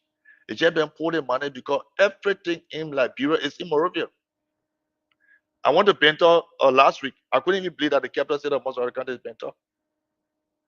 Nothing exists there. You don't even find a shadow by the water to drink. We focus on Pinville, Monrovia, Douala, Ganaville, the country finished. So the law say let's decentralize, let's give people the power. But then guess what?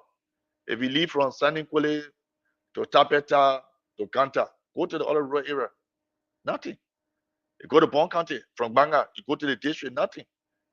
District commissioner have been paid $88 because they feel insignificant that giving the people money, they won't do anything. But guess what? A lawmaker, grass cutter, or yabo making more than $250 US. Until we can invest in local government, take politics all of it. The people that are appointed are not the politicians, they are the technicians. And the government invests enough money into local government as a foundation for the type of society we want, it will be very difficult to develop the country. You go to the superintendent get no control over the county education officer, no control over the county health officer, no control over how electricity is reaching in the county, no control over how they even starting the road, no control. Everything is still controlled from the Minister of Education, Minister of Health, and Minister of Finance. So what the power that you're giving the people? We can fight a civil society. The law started, like Ellie said, a part of a decentralization from 2012. We fought to get a law in a way that people will elect their leaders.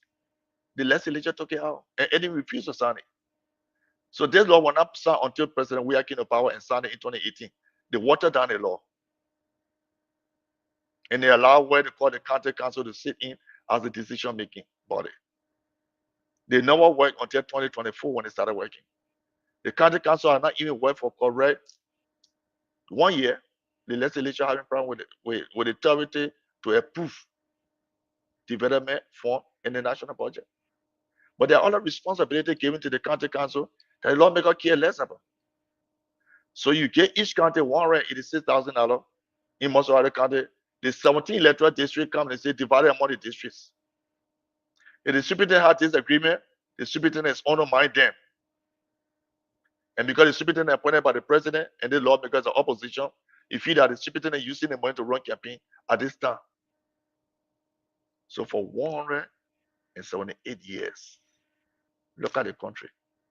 Go to the villages. See the resources the people and the suffering the people going through. You know, local governments, if you go to Ghana, what they call the region. They call it region. Every region in Ghana, the 16 region, have a teaching hospital. Some of the police commander you see in the regional police commander talking about PhD or masters. You're talking about what they call superintendent here in Ghana. You're talking about having master in development study. It's no joke. That's why Ghana is developed. Besides Accra, if you go to any region in Accra, in Ghana, and Ellis live in Ghana, will tell you the development. You don't even need to live in Accra to see development. We're celebrating 178 years. The orator has spoken. And I was telling people, his speeches could develop Liberia from Lima, Bowie to all the time. That will be developed. So we all, civil society, community leaders, we need to make sure that we change the narrative that local government benefit from the development fund. That's why we are proposing $1 million to each district. And we're starting with electoral district because some of the districts are just political district with nothing. If we start giving $1 million to each electoral district, that would just be $73 million. All the $880 million, it's not even check.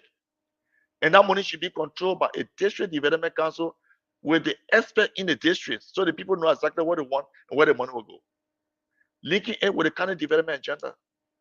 And the government make sure they put money there. Make sure the PPCC, the General Auditing Commission, everybody involved into the management of that money. It's possible that each district can have their own account. And money is given up based on deliverables. If you do that, we give you this.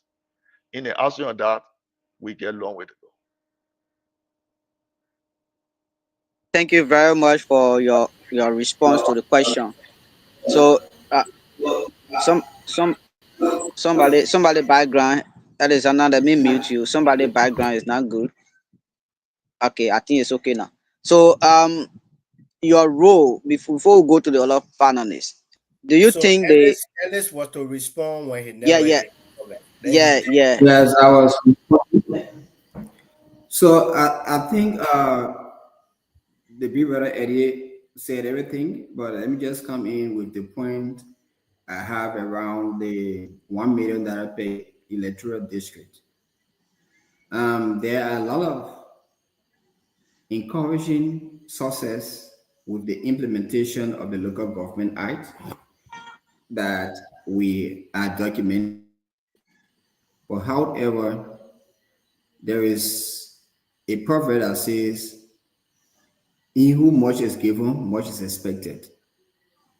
While we push different agenda to ensure that government and revenue are extremely decentralized, we want our local government actors to ensure that activities that are being rolled out with local government funds, which is the money of the people, must follow the procedure as described by the law.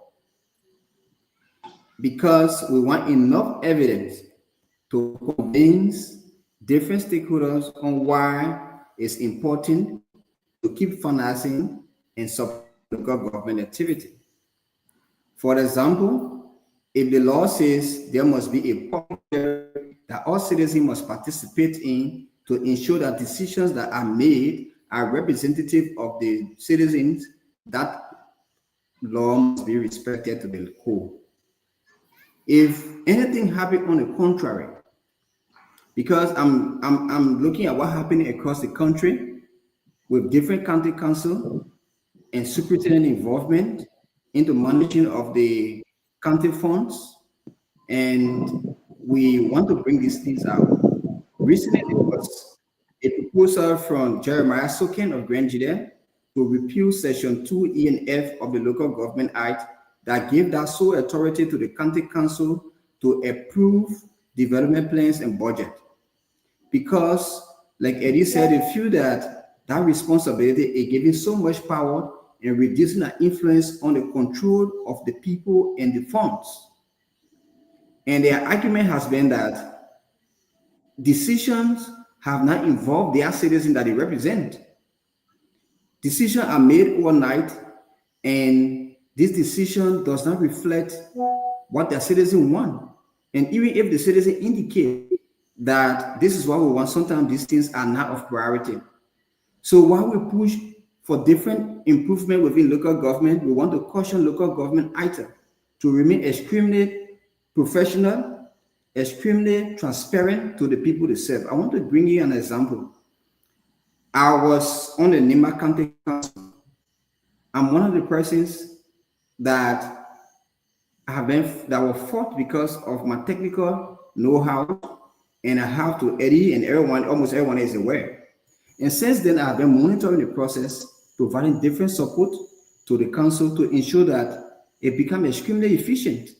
And I have not only been supporting Nima County, I support all of the 15 county councils, because I see the Local Government Act as a child of me. The same way, you know me, from project management perspective, I tell people that when you read a proposal, you see like your own child, the way you want your child to get developed, to improve. That's how you see you want your project to be implemented so that you can achieve the set objective. So I know the struggle we have gone through with local government activity, and where we are right now is an opportunity to only show significant caution the everyone of respective role, especially the media, the Nima media, must ensure that they continue to play an investigative role to ensure that whatever that we are rolling out as a county and people represent what has been agreed within the county development plans or within existing policy. Because there are differences happening across the country and the examples are concerning. Thank you. Over. Let me just add a little bit, Ellis. It would not be possible that everybody in the country, get the understanding about what they're going to do. So the county council, yes, there are challenges there, but they're the more inclusive assembly in Liberia. We have the chiefs, we have the women, the youth, civil society, people with disability. They sit in there and have a discussion. Before that discussion, the county had to develop what they call the county annual procurement plan. The procurement plan will map out exactly what you want to do, the cost, everything. It had to be approved by the PPCC before you can get money. You also have the county treasurer. So a lot of positive things happening at the county level. One of the mistakes we made as civil society and many other people across the country, when the county council thing started, we did not push our best. The best stay out, and we put people who could represent. So we are managing something that is very new in Liberia. Now, county council, it never happened in Liberia before. People think taking power from them. But let's manage that. Let's build that capacity. And after 4 years, there will be next election. The issue I get with the legislature and maintaining that law is the budget is already approved at the national level. You pass the budget. You send the budget to Nima and say, this is the county development money. This is the social, how they call it, kind of social development money. You put it in the budget. But you follow them in the county and say, don't buy bus. But you did not tell them the money you bring in, what did you use the money for? Do they follow the Ministry of Foreign Affairs and tell the embassy what to do with the money? No. Do they go to the Ministry of Education at the county education officer and tell them how to use the money? No. The only place they do it is local government. Because they feel our people are not qualified, are not competent. They keep the people poor so that when they spend small money, they vote for them. The county council is doing better. In Bon County, for example, before the end of this month, all the projects that were approved will be completed. It never happened before in Liberia. That's what the politicians don't want to see. They feel that doing this is giving opportunity for the government to win election.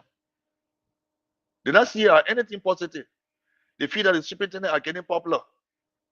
The superintendent will take that job. And that's where the fight coming from. They have to make sure that local government stay and do that work. They make the law. They have the power to provide oversight. If they provide the right oversight, it will be better for the country. That's the limit. Thank you.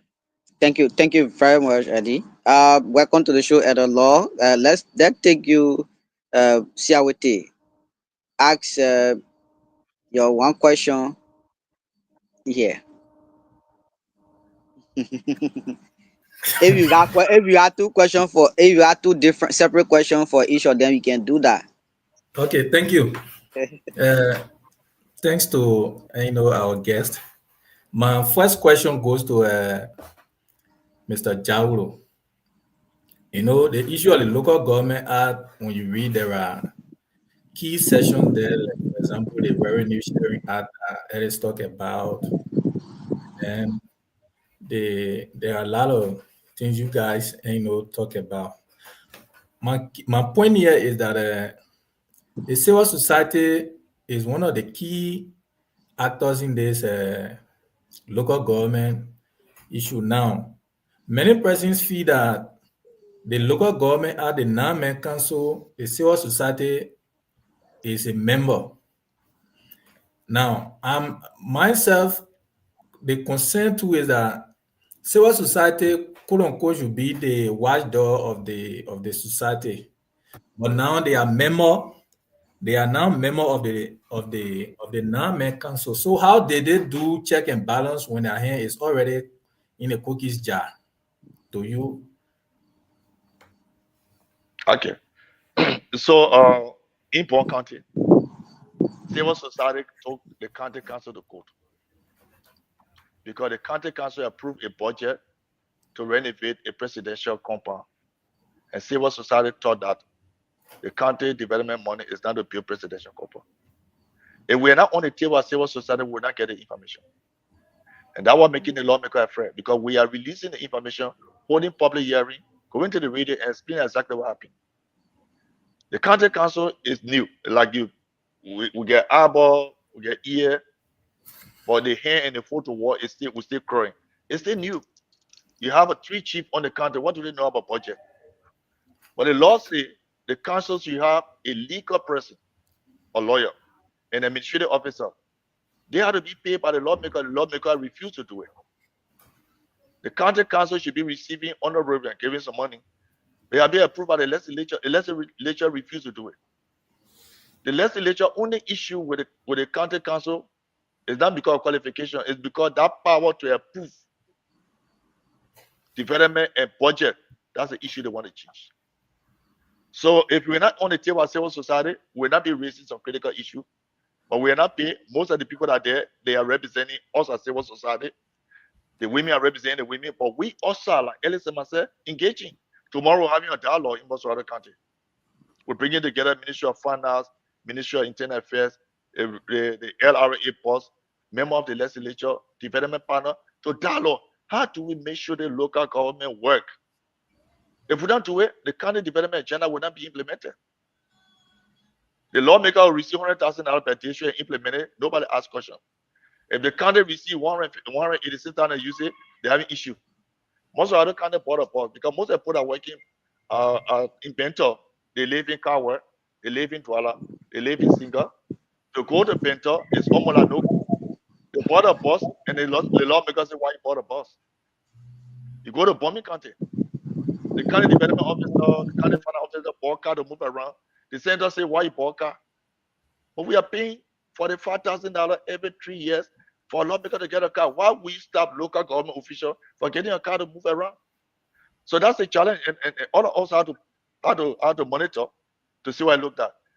In Lofa County right now, the citizens have access to the the final decision making, the budget, the project, everything, BOQ, available to civil society. We have to make sure that when the people come in your district to work, you find out what is the BOQ, what's the money, who's doing this, and monitor it. That's the only way we get development. That's the only way we get development. It's time for all to stand up so that our people in the rural area can benefit from the resources of our country. As we stand, less than 10% of the national budget.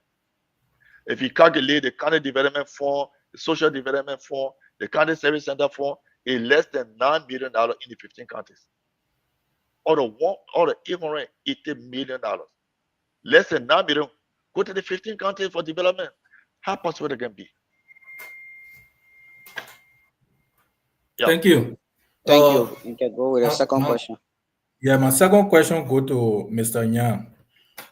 Mr. Nyang, you are in a capacity as the co-chair of the National Civil Society, organization of Liberia, and I think the chairman for NIMBA Civil Society, if I may be correct. A few years ago, we follow you, and follow your advocacy, being very tough, on the local government, for the past years. I've noticed of recent you are being a little flat-footed. And another thing that come within that regard is that it said that you are not included on the county council. And the last one is there are a series of concerns from citizens regarding the implementation of most of these projects. For example, what Mr. Diablo touched about the buying of car for local government officials. Most people feel that some of these projects are not county-oriented projects. It should be a national government project.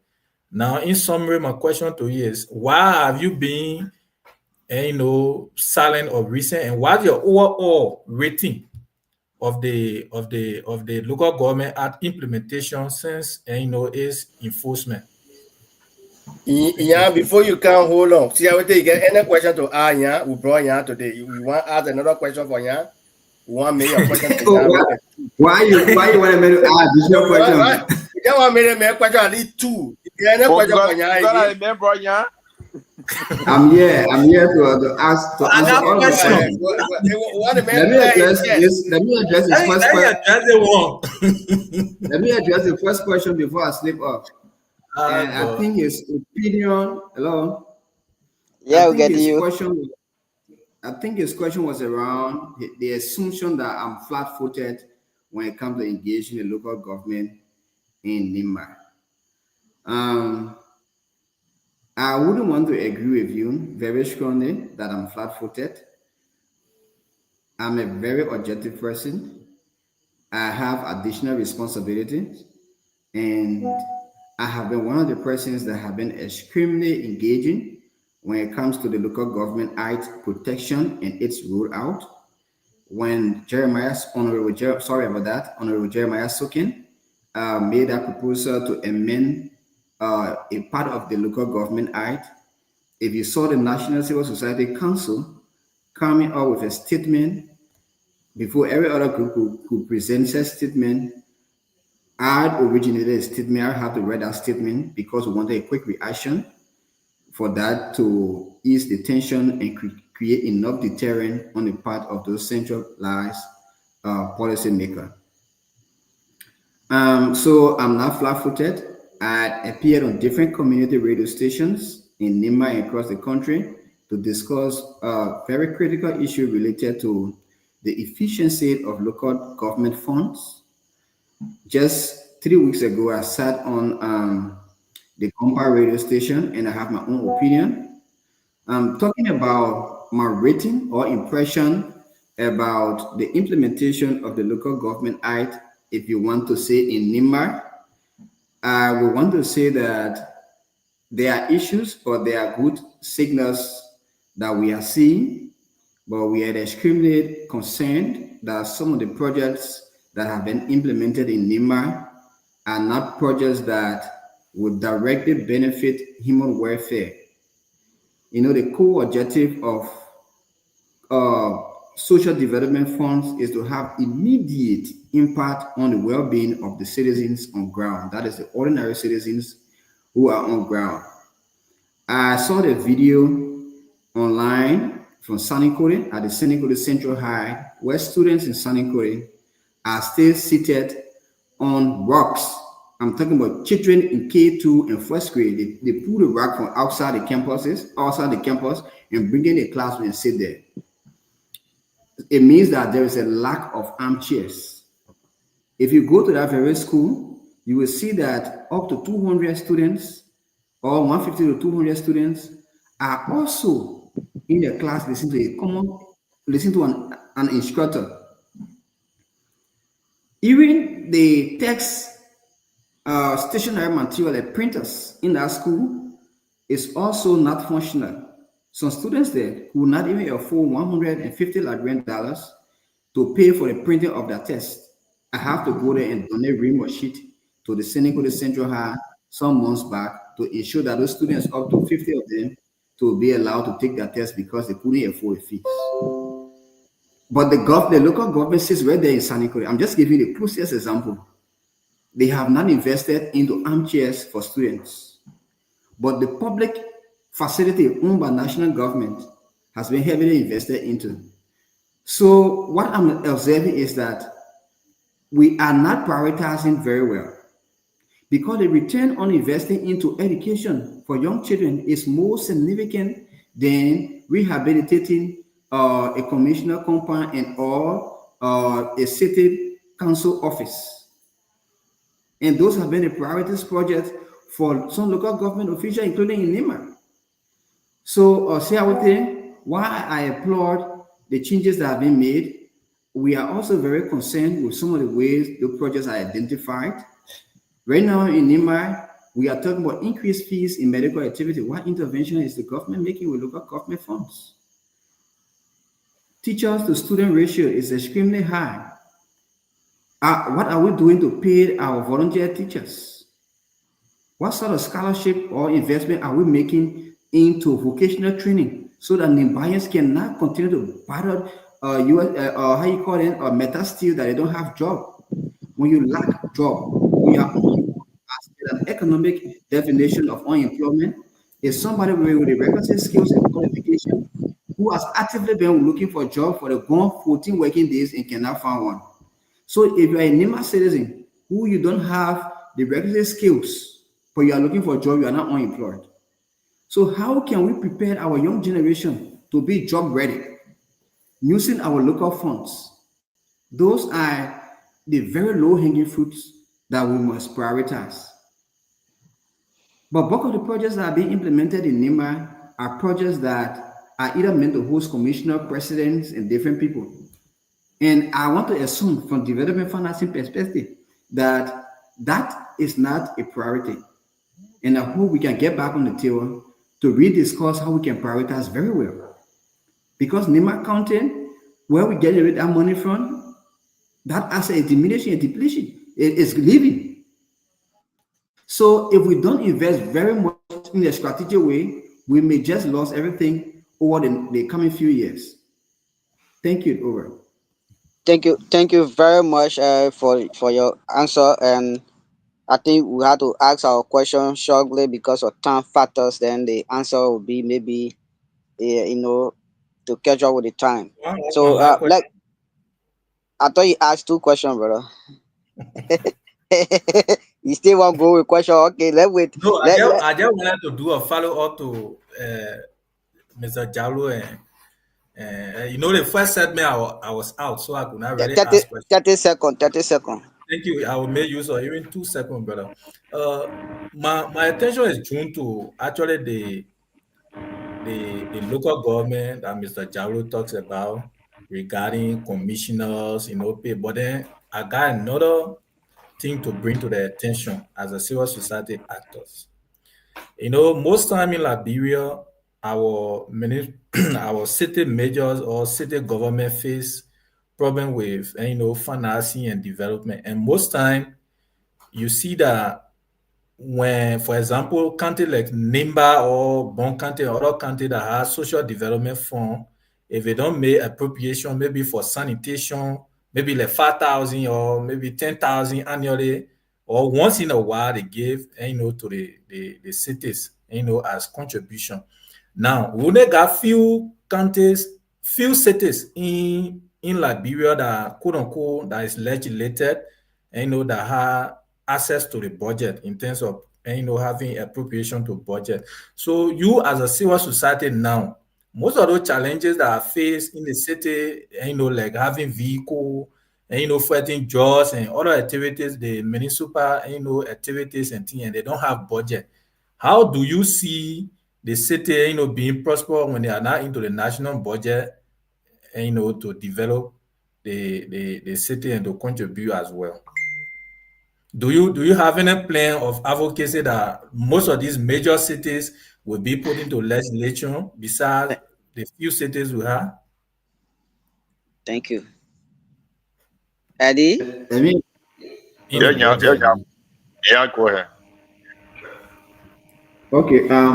Since you talk about city, and I know my big brother in chief Eddie will agree with me because his entity Nemut did the commonly asked question about the Local Government Act, and there is a 10-year implementation plan of the Local Government Act, and related to city is that as of 2026, all of the cities in Liberia, excluding county capital city, will get dissolved, and then they have to reapply for city status as per the Local Government Act. So it's one thing I just wanted to make. So if you want to design your advocacy right now for cities to get budget, you have to be very sensitive to the plan related to the Local Government Act implementation. But under the Local Government Act and the Revenue Sharing Law, legally established cities are autonomous revenue generating entities that must design programs to generate revenue through maybe waste management, different innovations that they themselves can make money.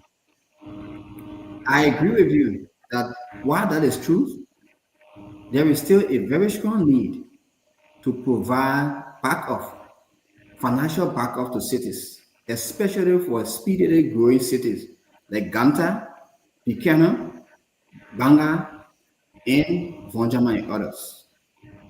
Because if you see the rate at which migration is taking place in the location as an alternative to Monrovia, the most urban city in Liberia, you want to be smart as a development practitioner to start to grab some of those expected urban problems, which are around crime, which are around waste management, and different things, even infrastructure.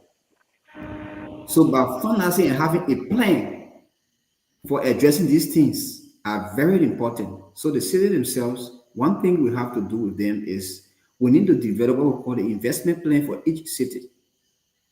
That we want to know, in other words, you can say strategic plan, how you want to see the city over the next 10 to 15 years. What can be built where playground can go, where hospital can go, road, different recreation activities. Once we have the kind of design, I was working on a project called LEAD. It's the Local Empowerment for Accountability and Decentralization. Those were some of the plans that the project had, but it was funded by USAID, it got closed down. So yes, we encourage people to fund our cities projects, but cities themselves have to be extremely innovative, and as well as to be innovative means that you have to show document evidence of what you want to do. So having these plans in place that is endorsed by the city council and approved and notarized to show that these are the plans that we want to use, that would be a very good beginning. And a lot of persons, including me here, are willing to support those kind of activities because we have expertise in those areas to do that. Thank you, and I hope I addressed the question. Over. Thank you. I think Eddie spoke at everything, but one of the things I will also be looking at adding to what Eddie is saying, yes, there will be 19 cities after 10 years of the look. So by 2028, there will be 19 cities across the 15 counties. The other city have to meet requirement. At the level, there are too many area, community, the core cities, especially in the southeast. So at that level now, you can talk about, pulling money in the budget for city across the country. The second thing, while we're talking about supporting local government, we realize that in 1 month or 1/4 of the city of the legislature, they have established almost 24 townships. I know some of the townships in Nima. They are creating more townships and they're not putting money in the budget for it. Everything has become political. I would want to see a 10, 20, 30-year development plan for Liberia. The 20-year, the 30-year development plan go through legislature and be enacted into law. And that plan should be developed by politicians, not only United Party can they do their own CDC can. No, all the political actors, all the civil, all everybody you sit and say, what do you want to see Liberia in the next 30 years? And we develop a plan. And that plan should be captured into different ways that can be communicated to make me as a law. So every government can, you just follow that particular process, put money in the budget for it, and strengthen local government to implement. That would be the recommendation. The issue with local government, there's still a lot of challenges. The new structure, if you go to some of the county, they still get structure that don't even exist because the law only call for superintendent, county administrative officer, county finance officer, county development officer. Suppose you see sanitary superintendent, it don't even exist, but the people don't know. So we need to do more laws, but equally so we need the political will to make sure that we can relocate local government as a foundation that can build our country and invest a lot of money to it. Get the technicians, get people who know how to get a job done to go there and get the job done. Thank you very much. Thank you. Welcome to the show. I'm coming to you, Mr. Moderator. I'm coming to you. Just a quick one, please. Eddie, this is my recommendation. Just a quick one, please. Just a quick one.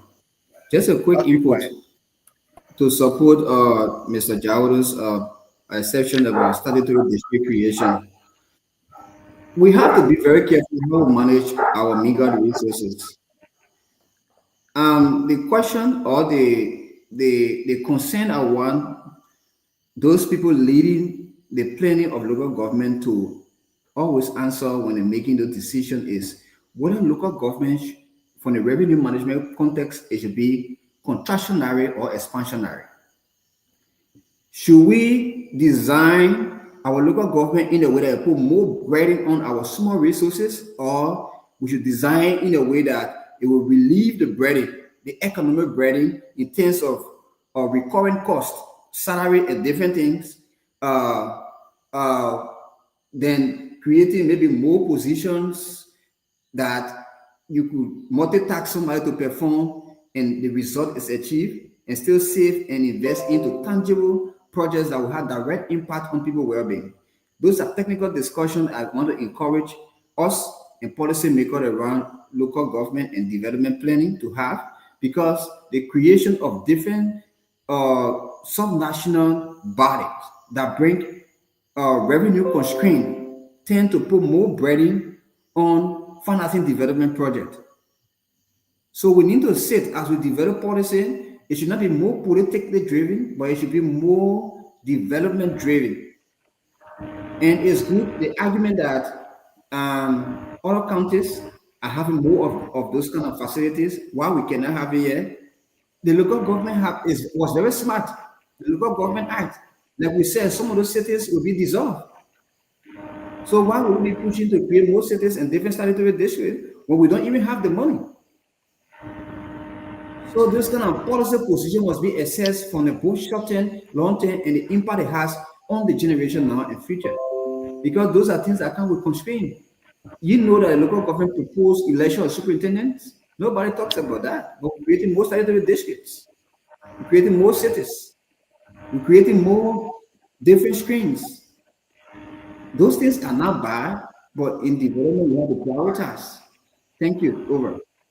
Thank you very much. Yeah, I think I ought to also make some input. So one of the things that we need to do in Liberia is to map up what we have, our resources. You'd be surprised that we have so many resources that we don't even know that exist in the counties. If you look at the county development agenda, there's no profile of what the county has. Let's see the value. Is the county resources value billions of dollars? Why are we doing development plan for $2,000? We have to profile. We have to spend money to know exactly what we have in this country. Some people may go and sell that land, 500 acre land to one Liberty man or somebody, businessman. And after two years, you see the person go there and start doing demo, and they say the people just passing by. Oh, we see them in the community digging gold, but you already sold the land to them. We all know what on the land. It's very, very important that we hold our government to account. Profile the entire country so we know exactly where we have oil, where we have diamond, where we have gold, where we have the resources that we can use to develop our country. So when we're doing our 20, 30-year plan, we know that we have the resources to get it done. That would be my recommendation. Thank you. Yeah, DK, you were saying something? Thank you. First, I'm coming. Yeah. 1 second, I'm coming. So our guest been here for a long time now. I want to make the emphasis. Thank you for coming. We are discussing the local government. Our next topic was to be the CSO proposal for every district to have $1 million in. So I want also incorporate that, and the panel that I had asked is Lorena, Cedric, Junior, Doma, and Mark Bloom. Let's do it at our moderator. Then while they asking the local government incorporate that, then it will be other matter to hear from them to go. Thank you. Okay, thank God you hear that, Eddie and John. Welcome to the show, B. Mark Bloom. That takes you, Lorena.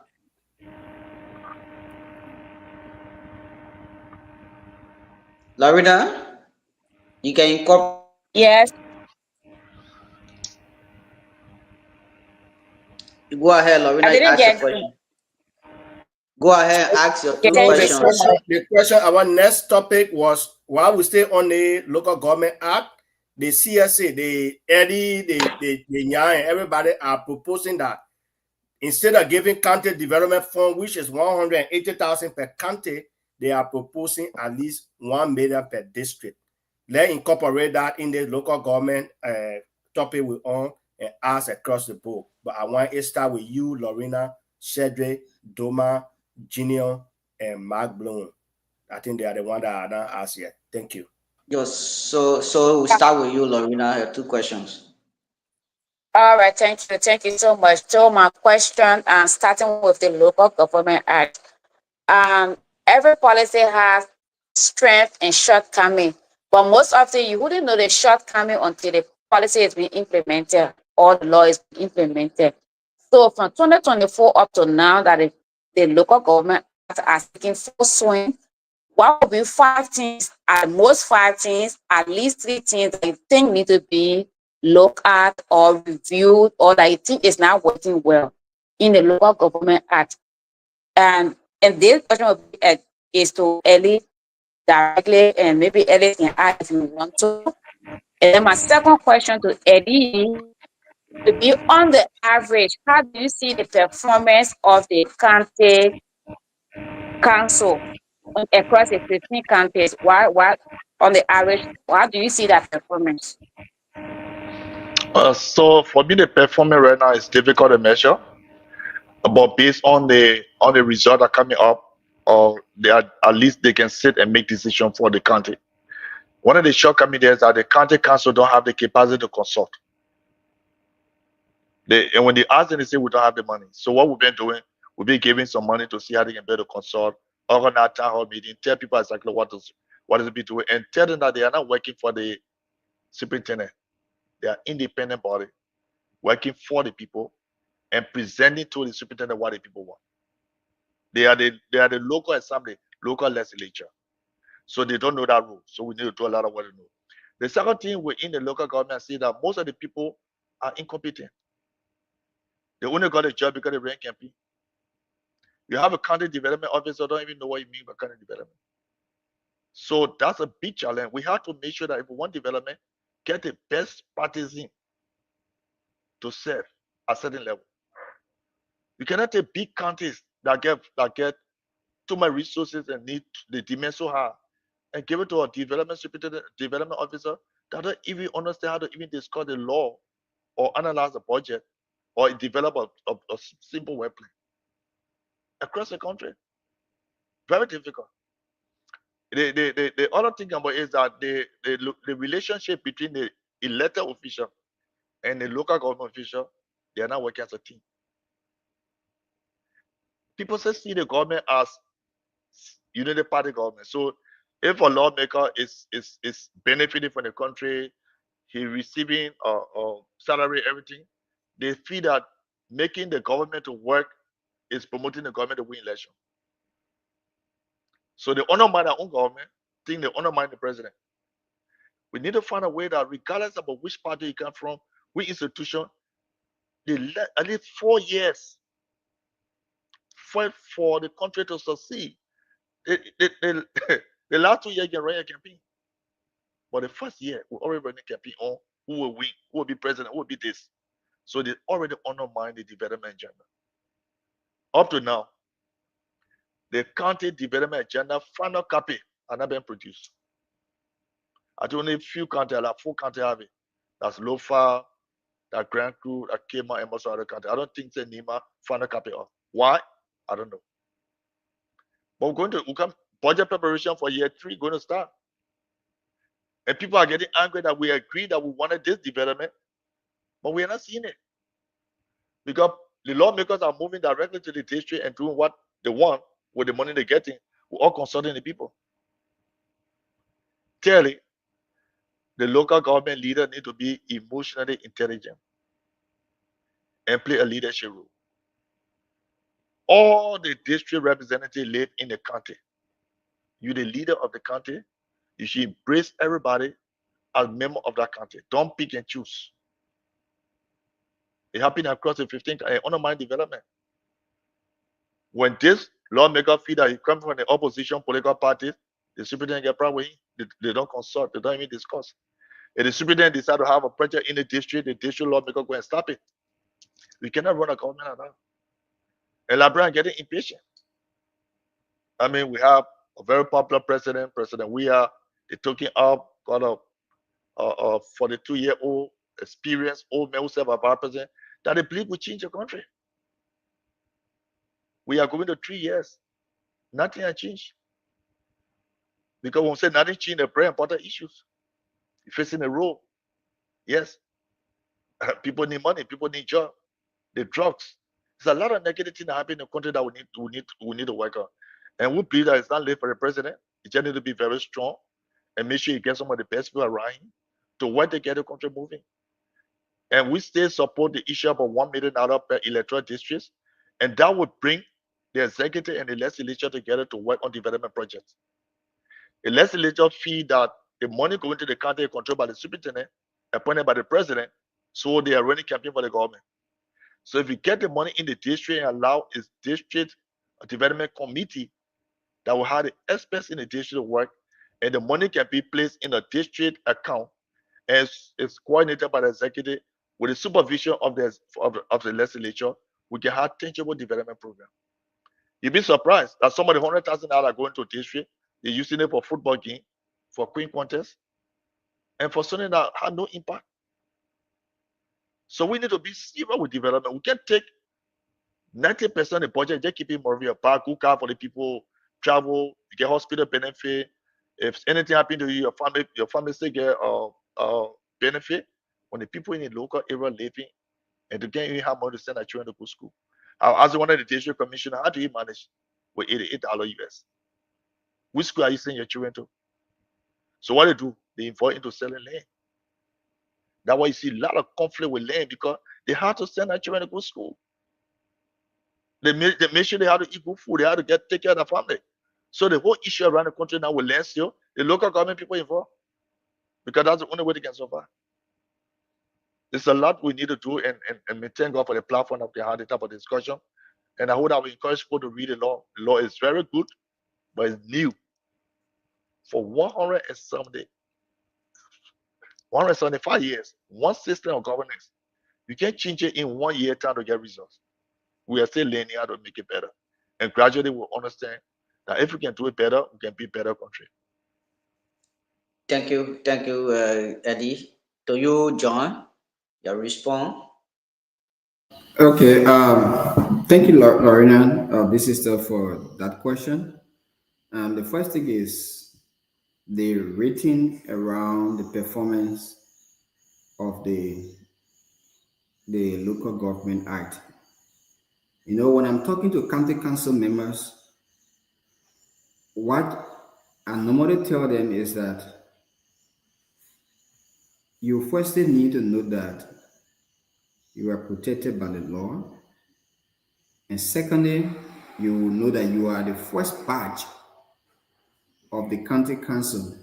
If you start on a strong foundation, the county councils will grow on strong foundation because they will want to trend, leveraging the lessons that they learned from past council members. There are strong commitment to change from the county council and superintendents, but I want to emphasize that there is a big capacity problem. I don't know for what technical reason did the Lord allow 3 chiefs to sit on the county council when you have 9 persons.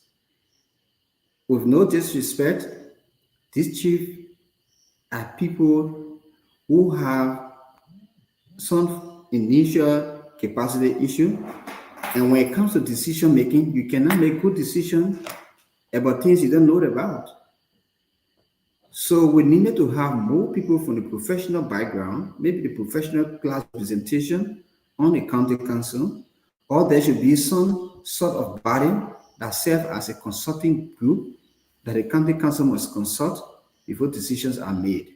But like Ellie and other people have indicated, we are in the take-up stage and we are documenting different challenges for progress. So the county councils are doing well, but they also need to know that they are not the one who report to the different superintendents, but the superintendents report to them. By ensuring that clear role and responsibility and demarcation established, efficiency will be enhanced and the citizens' welfare will be promoted. So we hope that everybody can play by the rule and not be influenced.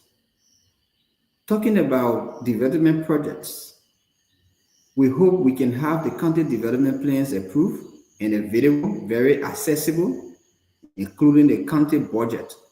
Most counties' budgets are not made available to the public, which is even against the open budget initiative that Liberia is signatory to. And citizens who are using the Freedom of Information Act to request these budgets have not been granted those budgets over a given period of time. So all of this concern around openness, transparency, and accountability with the implementation of Local Government Act are being documented, and we hope we can have some very objective discussions around that for improvement. Thank you. Over. Thank you very much. Thank you. Lorena, you want to say something still? Yes. Okay, so this question was directed to Eddie, and then my question to Ellis is, you people are proposing 100 million to a district. It says instead of giving the money to the county in general, is it something that is within the Local Government Act, or it's just something that you, with the working of the county council or the county administration, think it should be added? And another thing again is, I asked, but none of you answer is, what 5 things are most, or 3 things are most that you think should be changed in the Local Government Act? I didn't get that answer. So now that it's about 1 year since the actors have started working, what are 5 things that you think should be changed or should be done differently? Maybe at most 5, at least 3, and then the 1 million issue, is it within the Local Government Act, or it is something new that you are proposing? I think I responded to. Yeah, correct. Go, Alice. Alice. Okay. So the 1 million issue is a budget advocacy. Like the same way we have proposed different advocacy around health financing to ensure health and education financing to ensure that a minimum of 15% of the county, the national budget should be allotted to health or education. That's how right now we have not percentaged that, but what we've done is to put it into a straight figure that at least $1 million is allotted to a political district, wherein that money should be used for development purpose. We're not saying for paying salary or so.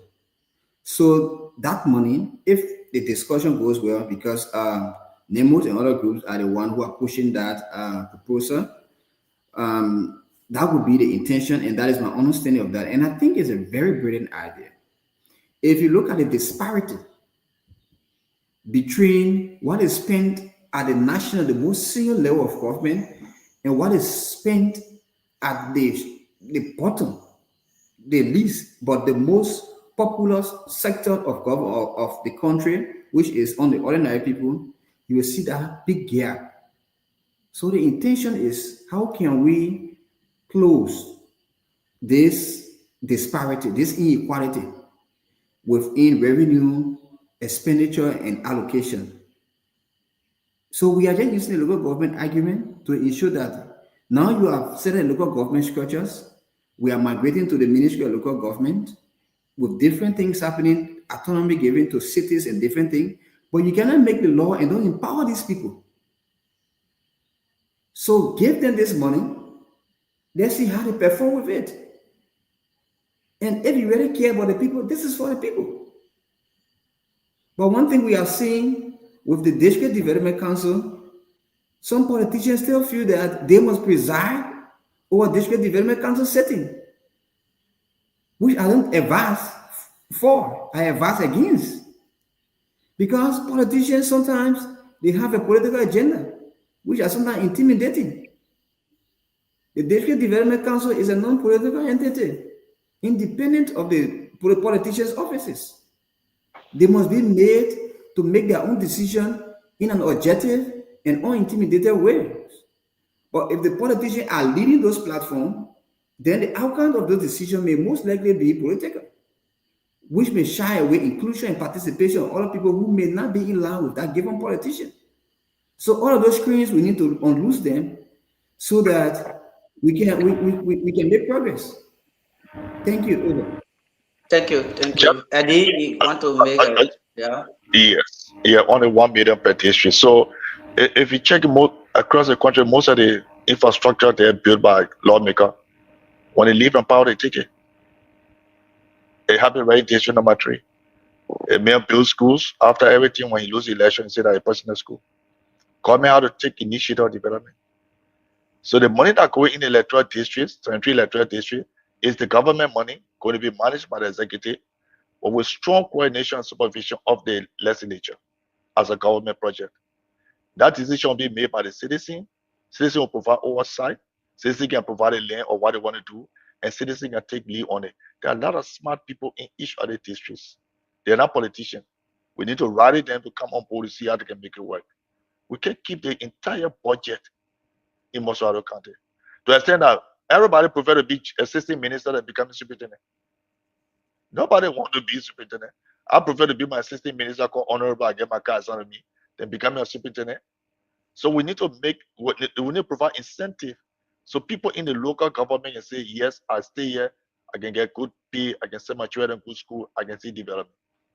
And that's what we are proposing. And we need to have a dialogue on the strategy to make sure that it's not mismanaged. They're properly for the intended purpose.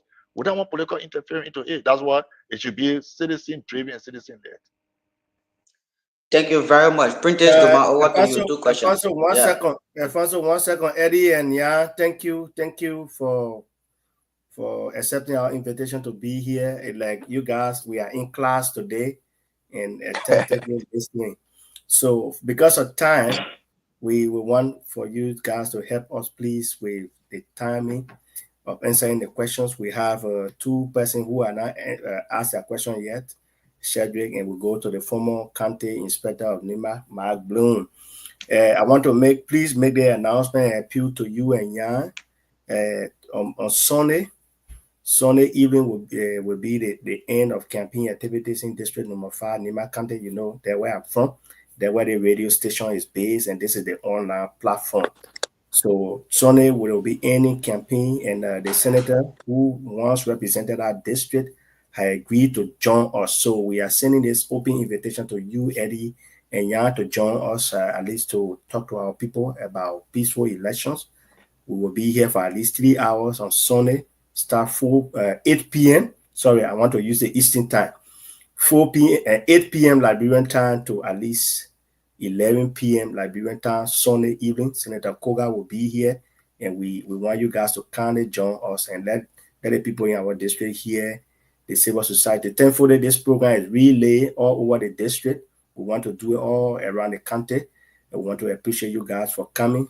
Thank you for supporting this platform. Eddie, I checked on your page. I didn't see you sharing the program. I only saw Doma tagging you in it. Yeah, I just went to your page. I didn't see anything. I've been telling Doma to share me the link. I couldn't get the link. I will tell the initiative. You know, the man same believe in me. My country is saying, do that for us. You get the link, I will share. We'll go to Shadrach and go to the former CR, and the CR question should be an interaction between Yeah, you're not doing me justice. They already recognize me. They are giving story, you know. I don't want to say that. So Shadrach Tobe is next. Yeah, I don't know where our host gone. He can come, but help us to make it short. And while you answer, please answer us whether you will be here with us on Sunday, at least to talk about non-violent processing or electoral processing. Booyah. Yeah, Once so again, thank you. I'm not asking any question, so I'm good. Okay, thank you. I recognize you. You can go ahead. 2 questions. I don't know what you get issue with me. Okay, thank you. So my question I will ask one question each to our 2 guests. Mr. Alexander Yan, my question to you would be that you were part of the Nimba County Council, and later on there was some Hudu battle that got you off, and it has been almost a year. But the same local government act talked about in the state of vacancy on the 9-man council within 90 days period, that vacancy should be filled in. Up to now, the civil society, since you forfeited that role, and the other person that the 2 of you represented the CSO together also resigned. Civil society, first, has the civil society identified representation on the county council?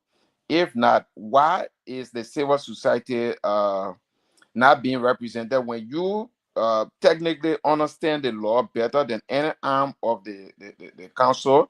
And by that, your absence on that council as a civil society, you deny the people of Nimba of obtaining most of the information that we have from other counties, including Bon County. And to Mr. Jawulo, your advocacy about 1 million to our district is actually good, but there is this concern about transparency and accountability, which at the local level, which you have attested to seminar with Mr. Yan. So how do you address that concern? Because that is something that the politicians are using as, the foundation for the argument. Let's start with you, Alex. So, Prentice, thank you for that concern. Is genuine. I think for the sake of the audience, I will have to provide a little background of my then presence on the Nimba County Council. But then I was a civil society chairperson for Nimba, and as required by the law, I got enrolled into the county council and got elected as the first chair. When the elections got over, that is the 2023 elections, and there were brand new politicians coming over who thought that we will continue with the usage of the budget law of 2009 that allows the lawmakers to preside over county development activities, approve and influence execution of projects, and give them a technical background. And the role I was playing in strengthening accountability and transparency in Nimba, I became a very extreme target. Eddie is aware of what I'm saying, and almost everyone is aware. For up to 5 months, I was being fought in Nimba. through different networks and some civil society actors by politicians to vacate the county council on ground that I have transitioned to the national level and I cannot serve on the Nima County Council, which were unfortunate, illegal, and targeting. For my safety, I decided to decline my presence on the county council, but there is no document to show that what has happened was legal. And secondly, before I can make that decision, which documents are available, there was a General Assembly held in Sanikorin by all the civil society actors in Nima, and the civil society actors reposed confidence in me that I must continue, or we must continue and end our tenure. But there was a clique of not far-sighted civil society actors who have been influenced by some politicians to remove this very insightful interperson civil society actor. And for my safety, that was the key reason I declined my presence regretfully on the county council. I got on the county council with a vision to ensure that we rewrite the strategic development agenda of Nima in the most sustainable way, without no motive to generate income, especially given my history of advocacy in Nima. But in most cases, countries like Liberia and countries like Nima will not go for their best. So the county council operates right now with 7%. The argument that those politicians are using right now is the 7% constitute quorum. And since we have now gone into election as civil society to have a new leadership, we have not had nomination in the county council. The civil society is expected to go into election very soon by November and May, November of this year and May of next year for the county leadership and as well as for the national leadership. So those are the bottlenecks. So political influencing was the key reason that Nima lost me. But as it stands right now, I continue to support all of the 15 county council. So I declare my presence on the county council after Ellis, thank you. Over. Yeah, Ellis, 1 second. We want to bring you here exclusively for the Nima thing. So I know see everything been hitting us hard. So maybe the Nima thing you might end it on Sunday as well. So Eddie already consented. I want you consent as well. Let's go around. Okay, wait. Yeah, you see the man in Atta, that man in Atta, a big man. Yeah, in Atta, the other man, you know, he was in the county administration. One that asked, they hitting on him. The man brought Bogo. Yeah, so the man brought receipt to present it to you. So that year from Cedric and then to the CI and our co, so the man, our host. I mean, I don't think he get a lot of things to ask you. He don't ask yet. So Sunday come without everything from Nima. He want I'll give you one day. We'll just send you our bill, then you do that. You can't explain yourself. No, but I confirm my presence on Sunday. Thank you. No problem. So Eddie will respond. That schedule will go to you, Mark. Then Gio will take off home with the question so that anybody can ask that question for the guests to leave. It's almost the been here for almost 3 hours. Yeah, that's what I wanted to say, Eddie. Thank you for the question. But I think that every district in the country have knowledgeable people, and Ellis said it would take quality all of the local government. Our vision for the 1 million per electoral district is actually to get citizens have direct access to money and determine exactly what they want to do. And the dialogue will bring out we can do work in what happened in Sierra Leone, what happened in other countries to see exactly on the management. We are all concerned about transparency and accountability. That's why we also advocating that every district should have their own account.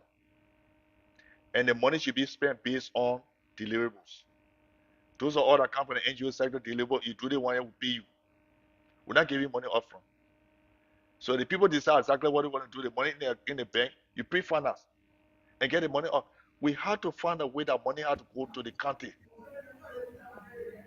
If money not going to the county, you can be the best superintendent, you can be the best county development officer. If you don't have money, you can't do nothing. And when you have the money, you should have the freedom to manage the money. It's not to be tempted by politicians. So that money, that the $1 billion is basically for citizen-driven government development project. The money will come from the executive, the citizen will determine the project, they will do the vetting, the BOK, everything, citizen will monitor the implementation, the money come, you implement, the money can implement. We had to find a way that it can work, it will not be corrupt. If you look at, and I thank God I guess somebody will come online from local government. Before, doing the project management committee, and LSA will talk about it. There are so much unfinished projects across the 15 counties. In my county, Bon County, some of the project there, the engineer was nominated by politicians, lawmakers, senators. So there was no push. If you see the Bon County University today, almost $8 million, but compared with the $1.6 million school that was just funded by World Bank.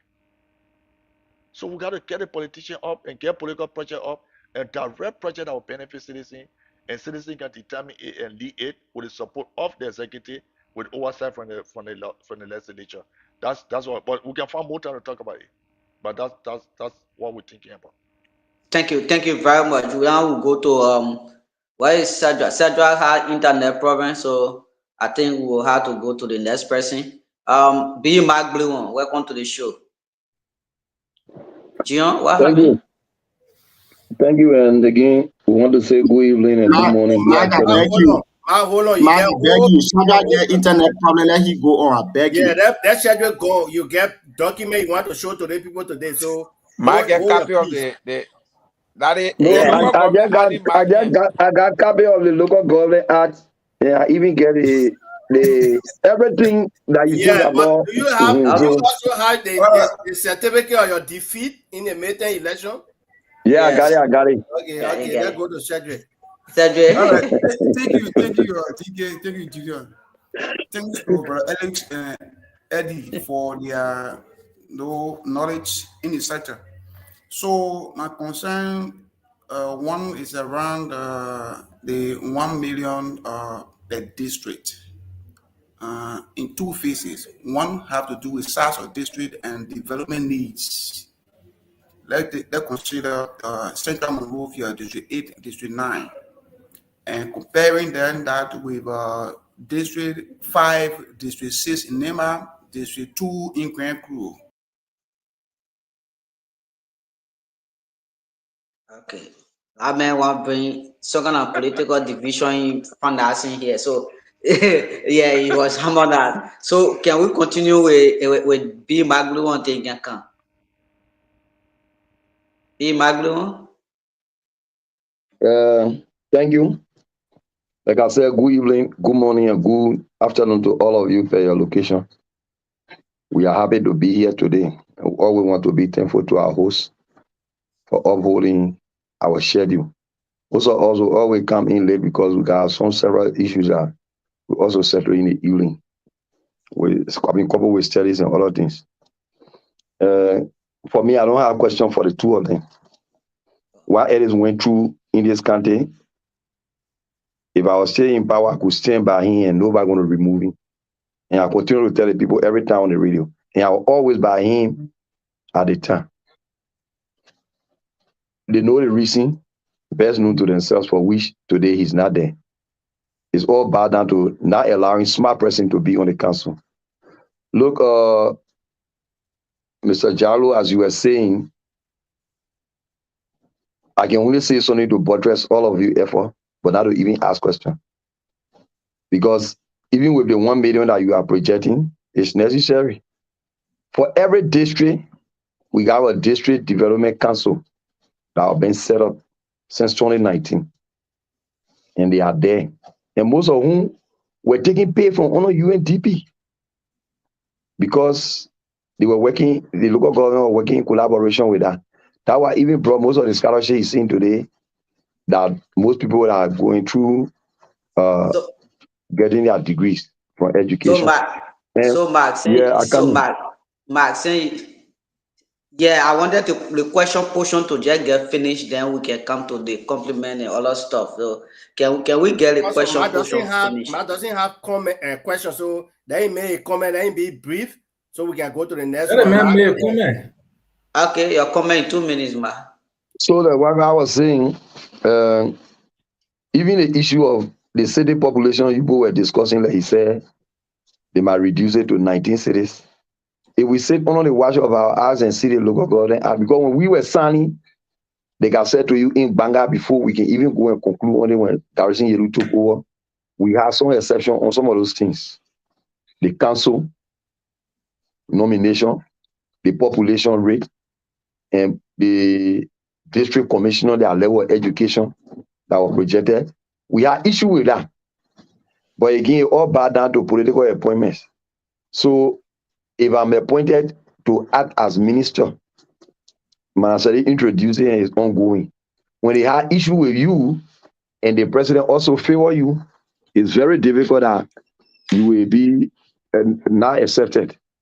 So with the population of getting 10,000 human beings before you can get a city status, even when we go into that, I don't see places like Tapeta and the Ban to even get our status. So we were saying let's reduce it to 5,000. Because we did not want to specify which type of citizen they were looking for, whether it was the ordinary population or it was on a voter level, because the averages are calculated in different forms. So we had issue with that, but we had to pass on it. And then with the council, like Mr. Jarrell said, it's not even the superintendents are not operating as it's been speculated in the dossier that you see. The council should be mobile and go to project projects across the country. But what happens is the superintendent will just write the projects they want, carry it to them, and they force to sign it. Like he said, intimidation. Because who wants to say in the way of the superintendent to argue? Nobody wants to do that. And we had issue with Superintendent alone and the NAME Council handling the monetary affairs of the county. Because normally people go for county sitting. And what made them to extract the county sitting from within the ruling system is that they said there can be huge amount of money set aside for county sitting, so down up to 75,000 people can use that for county sitting, which is said were wrong, which we accepted. But then the district council should also have a sitting as per the law and bring in a development plan to the council. Then the council will bring that to the superintendent for review. And when that is done, before they can sign on it, and become project for implementation. But all of those things are not being done. So like you said, we'll take time to read on some of those key things for the council, for the local government act, so that all of us can get a gist of it and understand in totality what we want to do or what for we reason those things were introduced in our country. And even with the issue of the election, to elect a city mayor, to elect township commissioner, and to also elect the superintendent. So the senators had different view of that. They were saying if you elect the superintendent will be more powerful than their operation. So now with the money coming in the country and the superintendent is single-handedly handling that. So what you think? Is that being more powerful than even to elect them? And the last that I just want to make clear to Mr. Jaru is that the issue of the 10 million, the 73 million, we might go to 95 million now because we are about to add 22 extra districts to the 73. We got a district development council. And then every government project is being supervised by a list. So nothing bad going to happen there. Per the question that was asked. List already implementing. So the 1 million that coming per district is going to be implemented to the 4 years. So that's why I just decided to make some clarity on some of those things. But if anybody needs a copy, I can photocopy them and send them over to you, and you go into it, and all of us sit on it. Where you have issue, you can also bring it to light, and we'll all discuss that. Thank you. Thank you. When CNC win, we will do that. For me, I get my own copy. Yeah, CSE, I when get my own CSE copy. win, then we will do So that. Dige, there was certain thing, Dige, Yeah. there was certain thing in the act that the government downplay. My man, wait for Benedict. When Benedict win, we'll I'm look at coming all to that thing. Then you. I'll get My to man, see we're that. talking serious thing. Yeah, Bede is a citizen of Nima, he's a citizen of Liberia. Bede are contested on high position in this war. Bede are going for FIFA election and all. Don't So bring for the Benedict next for election, FIFA. that be You easy. score the whole thing, you lead that thing, we'll hold No, your but you phone. bringing it. You bring it. We're talking serious thing, you bringing it. The civil society people, you know that. People you're voting for today are not eloquent as compared to Benedict. People you Yeah, voting for them today are not eloquent as compared to Benedict. Let's continue with the discussion. We have our guest. So don't bring Benedict business. What I happened here is, will have to mute the both of you now because we have to oh, for me, I want to get some credible information that you yourself can authenticate. It's not about what our young man is saying. We brought credible people. We brought credible people on our platform today, and we are discussing key things. Like even the implementation that started 2004, 24.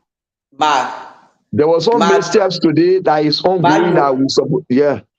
You get your information. Let get Cedra. Cedra is already going off on. Let you finish there. I will come in on my parting statement. Should be the task will be given for my parting statement. Yeah, thank you, Matt. Thank you for the People understanding. when you speak English, you want to compare them with Cedra, please, you are going. Your network is not good, so please give your question. Then we can move. Thank you, Afonso. Seriously, thank you. So, like I was saying, I embrace the 1 billion development agenda per district, but my concern has to do with the distribution of the 1 million per district based on development needs or district size and infrastructure level.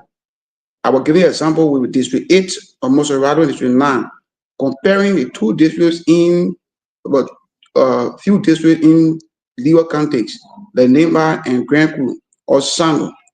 Like a challenging adequate situation in terms of road and other infrastructure, hospital and schools.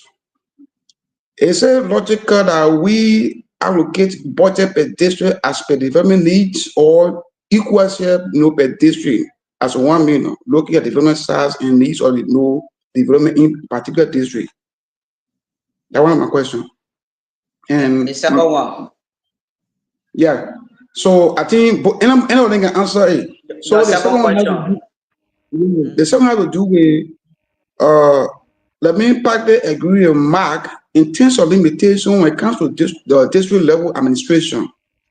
Now, we may have aspects, the epidemic aspects. All I will hear from a district to local to come to the city. But again, who the expert with their no master will go sit to the district level and be making 500 or 200 or 300 to work for the at the district level? Covering also isolating yourself from the city life. And a few people who will do that, but majority of people who will be recruiting from the district. So looking at the politicians in the country, their influence over the limited ones in those areas by how they call it, controlling them with finances. Do you think that will be effective to get the goal of that particular funding that is going to that district? Thank you. Thank you very much. I think you hear that. Yeah, let's go with you, Eddie. Yeah, first of all, I want to say thank you to Mark. He's very knowledgeable about the local government stuff. And the proposal we're making, it will require a lot of consultation, a lot of best practices. But Shetty, you realize that Nima receiving 186,000, and most of other county with more than 1.5 million people receiving 186,000. Grand Group receiving 186,000. We say take the money to the district level. That's the first step. The money going to the district level, 73 district would be 73 million out of. The citizen and the people in the district will sit down and determine exactly what is it they want to do with the money, taking it from the superintendent level to the district level as one step to decentralization. There's no way in every district where you now find people that are competent and knowledgeable. We just lead the people up. It will be based on a lot of consultation. The money will be placed in the district account. The money will only be spent based on approved project and maybe pre-financing deliverables based on what the people want. It's a process. We're going to test it, but it can work. They are working all the country. If we keep putting the money at the center administration in the country, it's not trickle down to the people. So take one step down to the district level, and gradually we can move to township level, to move to community level. That's the only way we can develop Liberia. For 178 years, nobody tell us why we are the way we look like. With all the resources we have diamond, we have gold, we get everything. Look at the country. Already, I want blood from the president house. I don't even have drinking water. I don't even have water, not even drinking water. I've not had water for almost 6 months. Right here. So we can have a country where only few people will benefit. The citizens of the country and all of us, whether media, civil society, we have to stand up. We have 173 lawmakers with 30 senators. They cannot control the 5 million people. We, the citizens, have to stand up and say, this is what we want. And all in our district, stand up. When one project goes on your district, ask question. Once they build you, once you get a contract, once it is all of us become citizens, oversight people in our districts, the country will move forward. That's our recommendation. But the $1 million is a vision, it's a proposal, but there'll be a lot of consultation, and some of you may have better idea how to use it. Thank you. To Ellis, yeah. So, Sadrat, I understand your concern. You know, there is this criticism about the development financing before the 1970s. And they use a model that experts categorize as one size fits all. It means that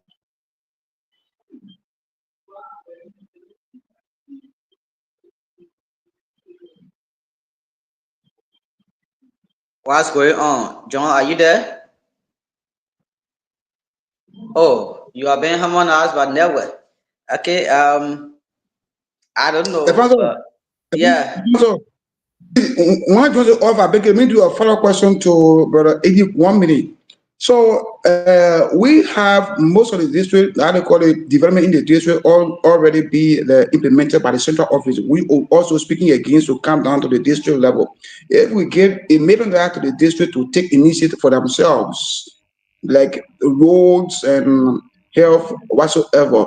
So now, what will be the major role played by the central office of the Ministry of Education or Public Works and Health that presided over these areas? Thank you. So Ellis, probably with internet, I think you can go there. Eddie. Okay, Shatrick, so one of the things, we cannot determine what the district people want. They may not want school. They may not want road. They may want something very different. The central government still have a responsibility. The educational sector, security sector, public work will do that job. Shatrick, there's no district in Liberia that have a factory that owned by the district. Right. No factory. We need to invest money into things that can bring money back to us. No district even have a guest house. No district own a supermarket or a gas station. The people have to decide what they want. And we shouldn't yet be wasting money. We should invest into something that will bring money back. One district can say, "One invest in the agriculture of our money and want to produce cocoa and coffee." We have to think outside the box. We have to be innovative. Why the government think that is a big issue, the district have to develop issues that will create jobs, that will provide opportunity for people to earn better living. You can have water, you can have different things to do, but let the people decide what they want, and the government should support it to that project. And I said again, it's a proposal that we need to keep talking. You may have a better idea, Shetri, and all of you may have a better idea. But let's decide that we need to get that money from the central back to the district level. What the central is operating, but the district must decide what they want. The money in Nima, look at Nima, big Nima, is $1.9 million. Do you know how much for most other counties? It's less than $300,000. $186,000 for county development, $77,000 for Fairstone. They bought bus to take the people, the lawmakers and say no. So there's nothing changing until we can find a way to check out the money at the community level is a problem. Everything you want to see in the county is done from Ministry of Education straight to the county. Ministry of Health straight to the county. So what the empowerment of the superintendent and the other people get it?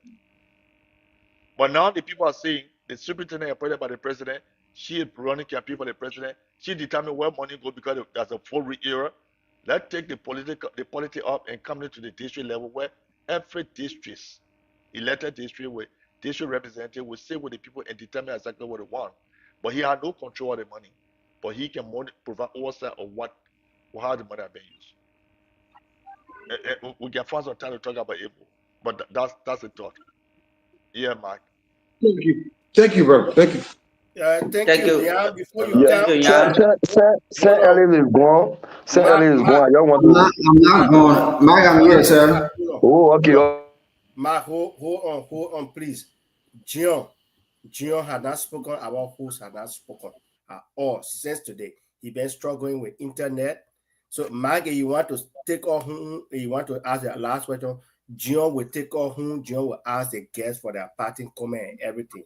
If you want to speak, go ahead. But John had never, since the show today, he has been struggling. So, John, and you allow Mark to speak, take the guests home. They will be here on Sunday. They've been here for 3 hours. Let's give them some time to rest. Thank you. So let's allow the Ellis to, Ellis to make some comment or to respond. Yes, when the guests leave, we can be here and do all our stuff, but we need to respect our guests. Thank you.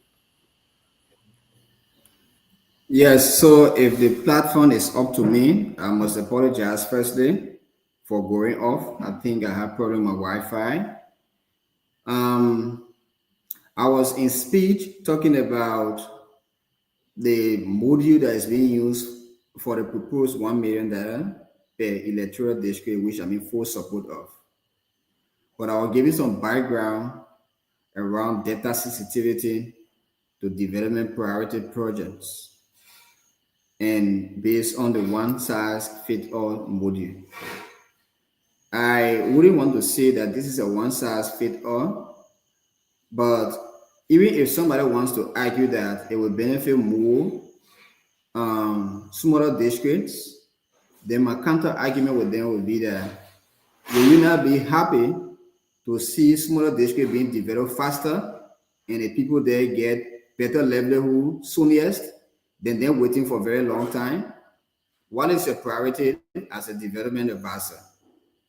And this is where I don't want to argue about the issue around what are the baseline indicators for selecting a district on a flat rate for $1 million, because the real quick intention or objective is to move people outside poverty.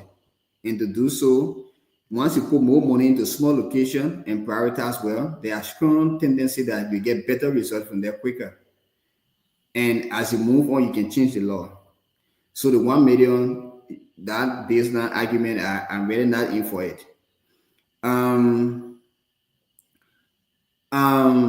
I just want to throw this out to my people, Eddie.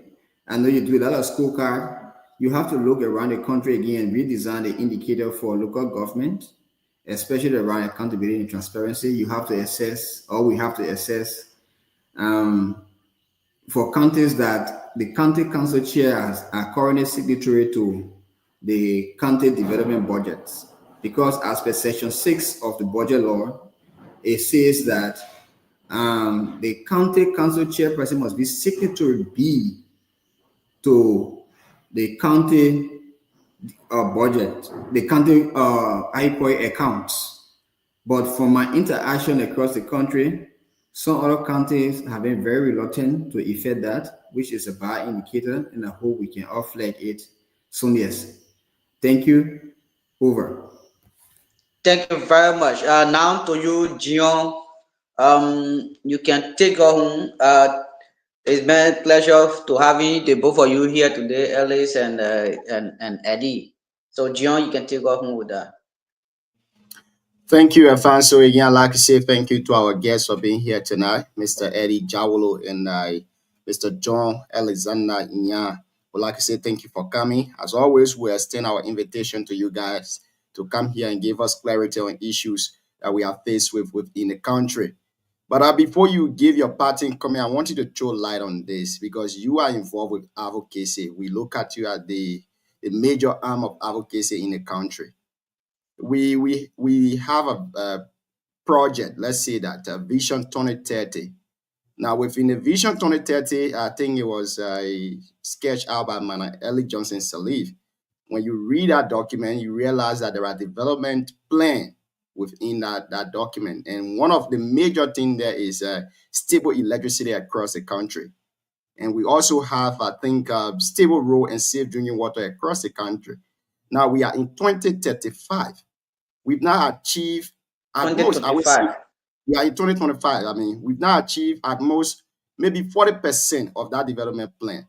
In your capacity as let's say advocacy group within the country that are checkmating the government, what are you doing to draw their attention to that thing? Because we realize that the government work in their own plans. They do not go by the development plan. You just mentioned here that counties or cities need to project development plan to work by. But then we have a national development plan. When government comes, they look at different things and then they do different things. They do not go by that. The cities across the country, no electricity. Some of them, if you go there in the night, you walk in darkness. I want you to react to that shortly before you go. So, Thank you, Eddie, Gian. So your you're response. right. Yeah. So thank you, Gian. And you're right on that. And one of the problems we're having is all our development priority are short term and limited to a particular political party or regime. If the United Party were developing Vision 2030, did they inform the opposition? What role the opposition play? What role the legislature play? What role the other branches play? If they are inclusive, if it become the voice, the document for everybody, it will be protected. CDC came with the PAPD, completely different. But the same part, one if a role, one to school, it was not really different. It's just a name. When they left from power, United Party came with arrest. Again, they using money to develop a document that will only end 2030. After 2030, another document again. So we need to develop a long-range national development plan, inclusive of everybody. Where do we want to see the country going in the next 20 years? Where's Edison Kumi saying? Where is Musa Beledi saying? Where's Edwin Snow saying? Where's Bernard Yue saying? Where's Joseph Parker saying? Where's John Weir saying? Everybody should have a voice and sign it as a national development plan, enacted by law, and make us a national development plan for everybody. In a way, nobody will change anything. We need that. That's the only way we move forward. We set a vision for what we want. You see, Accra today, our Vision 2024, I think Vision 20 something set up by J.J. Roden, and they achieve it. It got to be based on plan. The plan got to be communicated well. It got to be in schools. Young people have to read it. I had a training the last time with 30 young people from all the universities in Liberia, including political parties. Our printers were in that meeting. The people don't even know about the local government, and they're not even ready. This morning, on the radio station, where a representative, you don't even know their county development agenda. You're not seeing it. So how do they put money in the budget for anyone to know the issues? That bro would be, we have to develop a plan that includes everybody, and that plan should be supported, budgeted for. That's the only way we can achieve it. And some of the best people that are in the country, we have to use them. We cannot be having the best people in the country, we don't use them because they have different political view. I always say government is like a football team. It's like a football team. So when you play football game and Lone are going to play, we're not going to take people because you're part of a party, of a tribe, or different group. We take the best. And when Lone Star win that game, we all celebrate. Every government should make sure that you have the best people on your team. Not everybody has to come from your party. And that's what causing some of the problem with reconciliation in the country. We need to make sure that our government is inclusive of people who get the technical ability to get it work done. If I will be closing, I've already confirmed I will be here on Sunday, and I will look forward to a peaceful election in Nema, and we know they can do it. Normally, you see conflict during campaign period, the announcement of the results. These are the two critical areas you see election violence. So we look forward to make sure that the National Election Commission will communicate very well on how the report will be released. And the different candidates will focus on the issues, not going after personality. And whoever wins will be the candidate of that district, representing the people of that district. So for this time, I want to say thank you so much. Please allow me to leave. I got a very important event tomorrow. I need some rest after 11 o'clock. Thank you so much. Thank you. Thank you very much for being Thank you, here. Eddie. Thank you, Senior Sonny. Thank you so kindly, buddy. Okay, Thank you let me for listen. being here, G. Let me listen to Ellie Fargo. Yeah, okay, Ellis. Before I would not want you to respond to the same question that Mr. Eddie responded to. I want you to respond to this one. When this new county administration in Nema took over, they said they were going to audit the past administration. Now, since that audit was conducted, we are yet to receive the result in the public. As Civil Society Council, what are you doing so that audit report can be released to the public in subsequent time? Okay, thank you so much. To come to that, the first thing I want to establish is that audit are done with taxpayer money. And if there are recommendations made to ensure deterrent and efficiency of value for money, those recommendations must be implemented. We don't want to have a symbolic audit report that just sit there and after 5 years the law exempts those people who were indicted or implicated. In short, I want to say we are concerned why up to now, even the audit report is not made available, and there is very strong reluctance on the part of different actors, including local government, to execute the recommendations within the audit. Those are issues that can lead to mistrust in public officials, and I hope those public officials concerned will know that they are trending on harmful lines.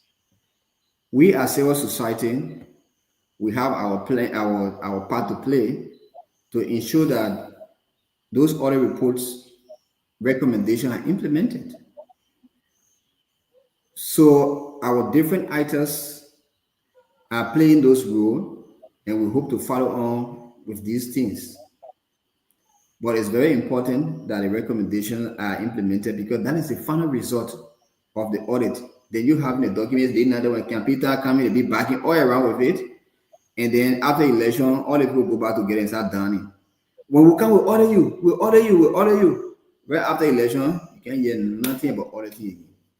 So that whole show around election, around audit, sometimes we don't want to say it's a bluff. They should be extremely intentional. Thank you. Yeah, finally, your party comment in 30 seconds. Thank you. So thank you so much. I love the disco. Let me say thanks to my big brother, Mr. Eddie Jao, somebody that we all look up to in the civil society space, for taking off time to speak to the Nema populist. And also shout out to the management of this BKS station for this innovation. We hope that you can continue with this. Our discussion tonight are intentionally meant to strengthen governance. We don't intend to target anybody, and we hope it will not be used against us, because I've started to get some text messages from people on Facebook about some of the points I have made. We will continue to avail ourselves to the platform to ensure that we communicate policy issues that will better our location, and to show that we are committed to that. On Sunday, I will dedicate as much as more time to sit on this platform to talk about election in our beloved district that is going to election next week. Thank you so much. It was good having you here, and over. Thank you. Goodbye. Thank you guys very much for being here tonight. It's our pleasure to have you here as always. Good night. Again, folks, you've been listening to Mr. Eddie Jawolo and Mr. Alexander Nya. Tonight, we discussed a couple of issues ranging from the local governance act in Liberia. We also discussed a couple of issues at the national level. Again, we'd like to say thank you. Now we go to the post-analysis part of this edition of the show. Let's hear you, Honorable B. Mark Blew. Welcome back to the show. Let's hear your analysis, your recommendation, and then your conclusion, everything. You can do it in 2 minutes. Oh, Magdalene was sleeping. No, I wasn't sleeping. I will sleep. That's how I was thinking.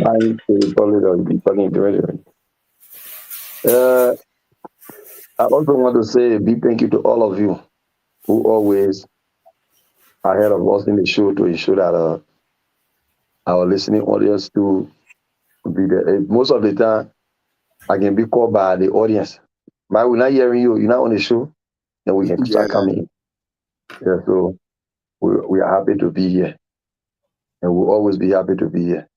Like I have said on several key things in the local government act, even with the implementation of some of those things, those of you hosting us, there are several things in that thing that is beneficial.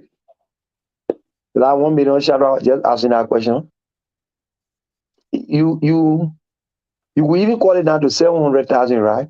Because I know in this country, people are not running after raising revenue for the country. Today, people got angry why the government had to come in with the policy of registering churches and mosques. When people said they were going to make money, so are you telling all the churches are not being duplexes? They are not being schools now? For that same church, they're not raising money for them, and they have been protected by the government. So it can be an issue. So if we got people in the district that are able to manage their affairs, the only thing you need is to sit with the community people, and then they tell you what they want to do. You are the community people are not going to implement the money unless they are telling you, yes, we are doing so many development. There's other clients, they are money they need for women saving, and we get saving the women here on UNDP. Today, borrow by the and some folks in this place with the agriculture program, some receive 200,000 incomes. The level you not to go and turn it to money. Where they give you 200 pieces of shovel, and you don't have use for all, you can sell some, then you get cash. So those things came through, use it. And they didn't saving out here. We empower the women. We stood at this and Panel King and gave them money.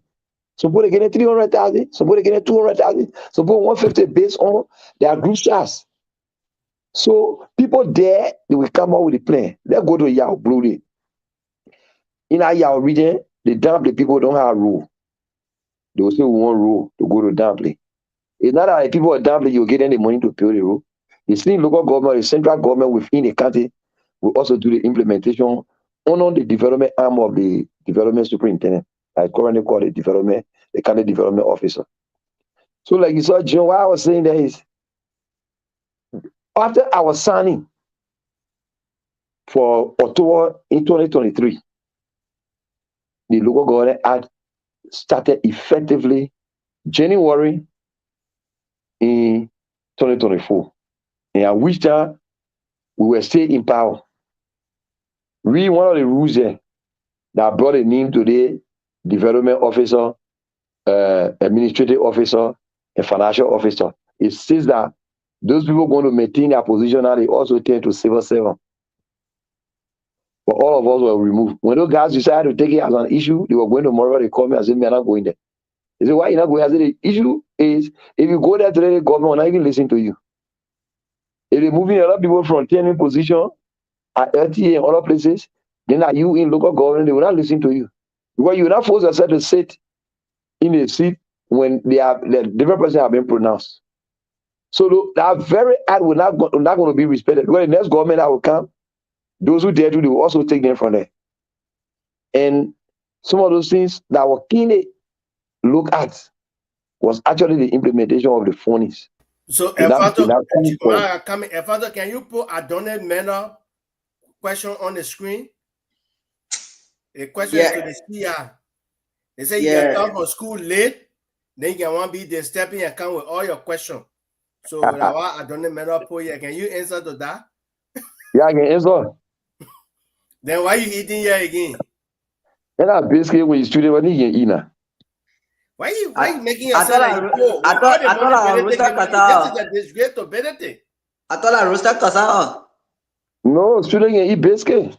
No, but biscuit are an expensive thing. We don't have biscuit in Nima. That cassava they will That get. roasted cassava eating what I see it roasted here. cassava sugar cane they will get. Biscuit, that quitting. So you can't tell us say you poor. Why Mark doing that? That strategy in UCO. He got plenty of beginner on our campus there. So you know when you go, you start adding the boss, the beginner was leaking. So you can go, you buy the I biscuit. know we'll go to Mark. My man, see, they will certify you early skin today. So to conclude on that, the local government act is good. It's just based on the implementation. The DK, just look at some of those things from the council. DK, the place you're sitting, you cannot be member of that council and say anything to the superintendent. Leave me alone. Leave me alone and tell your thing. Why you calling my name your thing for? I said now me and superintendent. Yeah, okay, you go to the governor in that place in America and go and argue with them. No, you can't do. So the aspects of the council, the act, we need to look at it so that people can have some satisfaction. But it's good. Thank you. Thank you, Mark. Siawete, let's hear you because you really cried for Alexander to be here and he came today. So let's hear your analysis and your parting comment.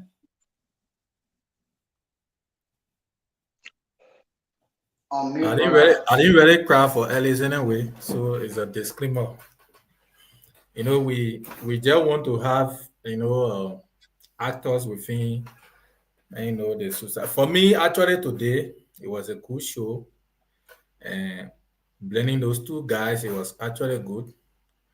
But for me, the conversation actually today, for me, I really wanted to get some things from Ellis because a few years back, we knew how vocal he was, when he was with the Civil Society, when he also ascended to the national position as well. I actually wanted to know why being a silent and how he grew, and the current administration with the implementation of the local government are in terms of the expenditure line and all of that, but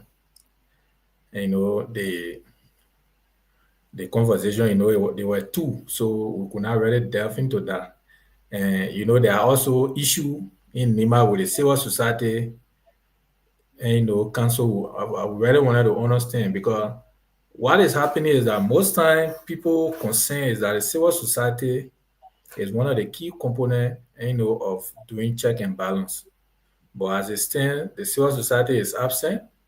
And lawmakers, there are people who they are parliamentarians, so most time they deal with number. So they say, oh yeah, but in the absence of civil society, they got a lot of people there. And mind you, the composition of the civil of the local government, or the how they call it, that non-man council. Just imagine you got 3 chiefs, you have youth, and even people are still agitating. For example, where the youth, how was the representation constituted? There are a lot of things surrounding the local government thing that for me, because I got it out, I read it sufficiently, but based on the conversation tonight, the way the topic was posted, but I think we should bring Ellis to why it's true this platform is from Nima so that we can have more conversation on that. DK, I'm using my phone, man. Yeah, but it was actually a good show. But see, I always say send message so that the message you are not reading while I was calling. I was saying, yeah. I was send message because so it was actually a good show. Even with that 1 million thing for me, it is good. I think for me, my mind will also be duplicating again the function of the local government. Because right now, as we speak, some local government people feel that they are also controlled, and other people feel that if such pass, lawmakers, they will get control. 1 million you're talking about there. So to me, it will be another duplication. But as it comes, we will try to understand what the document actually entails so that we can understand why it's into it. But that 1 million proposal. So tomorrow we are also. So see, I wait to be friend. That 1 million thing, I really in support of it, because if, for instance, every year every budget year, $1 million is allocated to a district, for example. $1 million go to Booyah. In 6 years, it's $6 million. That $6 million we can use, take for instance, in a year time, we make Loaded Public School and Buto Public School to extend our high schools and have everything we need. The following year, we focus on the health institution. All the clinic there will make there a very decent place. Then we can create another, we can upgrade the Dameplay High School to. So $1 million is not joke. If we have $1 million to a district, you will not see who will be lawmaker running with caliper in it because the place will already be great. They will not have any excuse. Our people are voting people now because somebody brought yellow machine, somebody bringing solar lights. $1 million to a district, and that money is actually applied. Look, people who are seeking public office will look for different things to bring to our people. To be frank. For me, I got. You want to find out, so you don't want the money to come to all. No, not the point. My point, you know, we have a centralized form of government. They understand certain things that we already have the issue of the county development fund already. Sometimes it becomes a challenge. You know, when I say the centralized form of government, you have the superintendent that is managing the county council right now. They assume you allocate $1 million for a district. I mean, in application or in essence, is a very fine thing, but mind you, the country we find ourselves, is a kind of difficult country. And you know, to manage the money you're talking about, we put in a budget, it will be very nice. But the implementation aspect, that's why we are saying all our money being the budget, they are not being implementing it well. We want all the $1 million to go in each district. All our money from 1844 and 1887 have been in the national budget.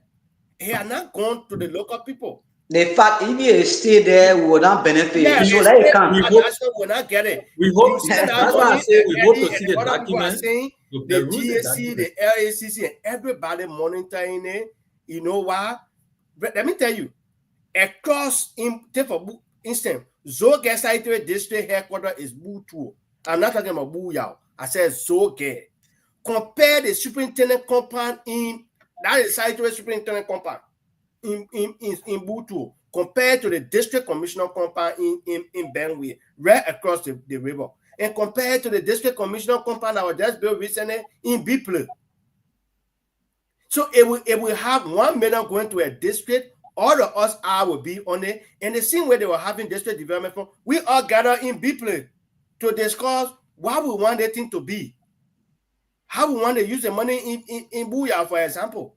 If they build all the road for every year, you get our money to a construction company and say, you know what, they $1 million for you this year. Just meeting our roads for the next 6 years.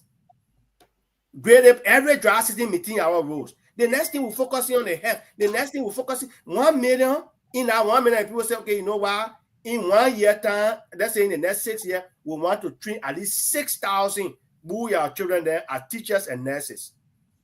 Every year they send at least 20 to 50% out of the country to go to school and come back to come contribute. In 6 years time, Booyah will be the best. But our money stay with central government. They decide what to do. Everything about that is in Monrovia. You see other men making noise all the time. Akara Gray was a representative in District 8 that control capital building, and they say there were no current in my district.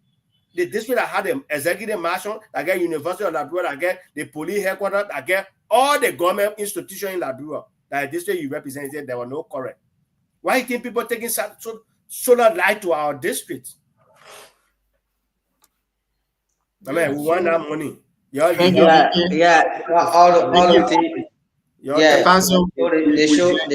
The show was a good show, but I want to get another talking point maybe the next time about the issue of churches, rectification. That is also key. I see you. Yeah, we'll close most of the things that you found and the other man that didn't want to get paid. You think when they talk about church, they may not take it. They will quite good people that will say that get rid of it. They been number one person that said they should close churches down. Most of them. Tigo Yale, when he was development superintendent, he said there's a need that churches pay tax, and it was serious controversy in Sunny College. Why was he basic? Why was the policy that supported that? He can just get and talk. He said it because he said churches now are collecting money. So making the church as a business. For central government, then he implement. You can't just say that in Nima and that talking. No, he was proposing, and now the government, I think people behind the scene been working on that in the government. I see you guys. We have show tomorrow. We have Manaide Gongo welcoming. June, I hope your internet will be strong. With the topic that we put in there, we did well with the topic yesterday and today. We need to continue on that. Even when June, I'm to ask questions, and I'm going above the time. You and Alfonso, we always making reference. Cut me off and say you're going above the time. You are the moderator. The next thing I want to say to your public here, the two moderators, you can be asking so many questions. We not say anything behind the back. You can add the follow-up questions. The two of you, we give it to, we said Jion was doing it, and then we give it to Alfonso today. Our wahala, the same thing. You didn't know that you are more than no, that two questions I asked. That two questions I asked, and because they were the minimum because the men were two. I will be off. My first time appearing to our question, the minister last week again. Before we go, we are receiving a disturbing information from Buyao that one of the candidates is being attacked by some of the candidate supporters. So we are hoping and praying to talk to Mandy Wogbe. Mandy Wogbe has made an allegation. She said her set was burned by some candidate supporters. So we're hoping to talk with her here maybe before Manaide comes tomorrow for at least 5 or 10 minutes so that we can ask her what's going on in the district. But again, it was a good show. Marvin failed to appear on our show that said. Let me make it to you. Let me send this caveat to you guys. Madam Wei is coming for 1 hour tomorrow. Okay. So it will bring her late, will bring her sooner. The old man said she will be with us for 1 hour. So in that 1 hour, everybody asking one question. Yes. My only question to her is how she managed she lost 4 elections. Okay, thank you very much. I'll see you guys tomorrow. Close the show. Thank you guys.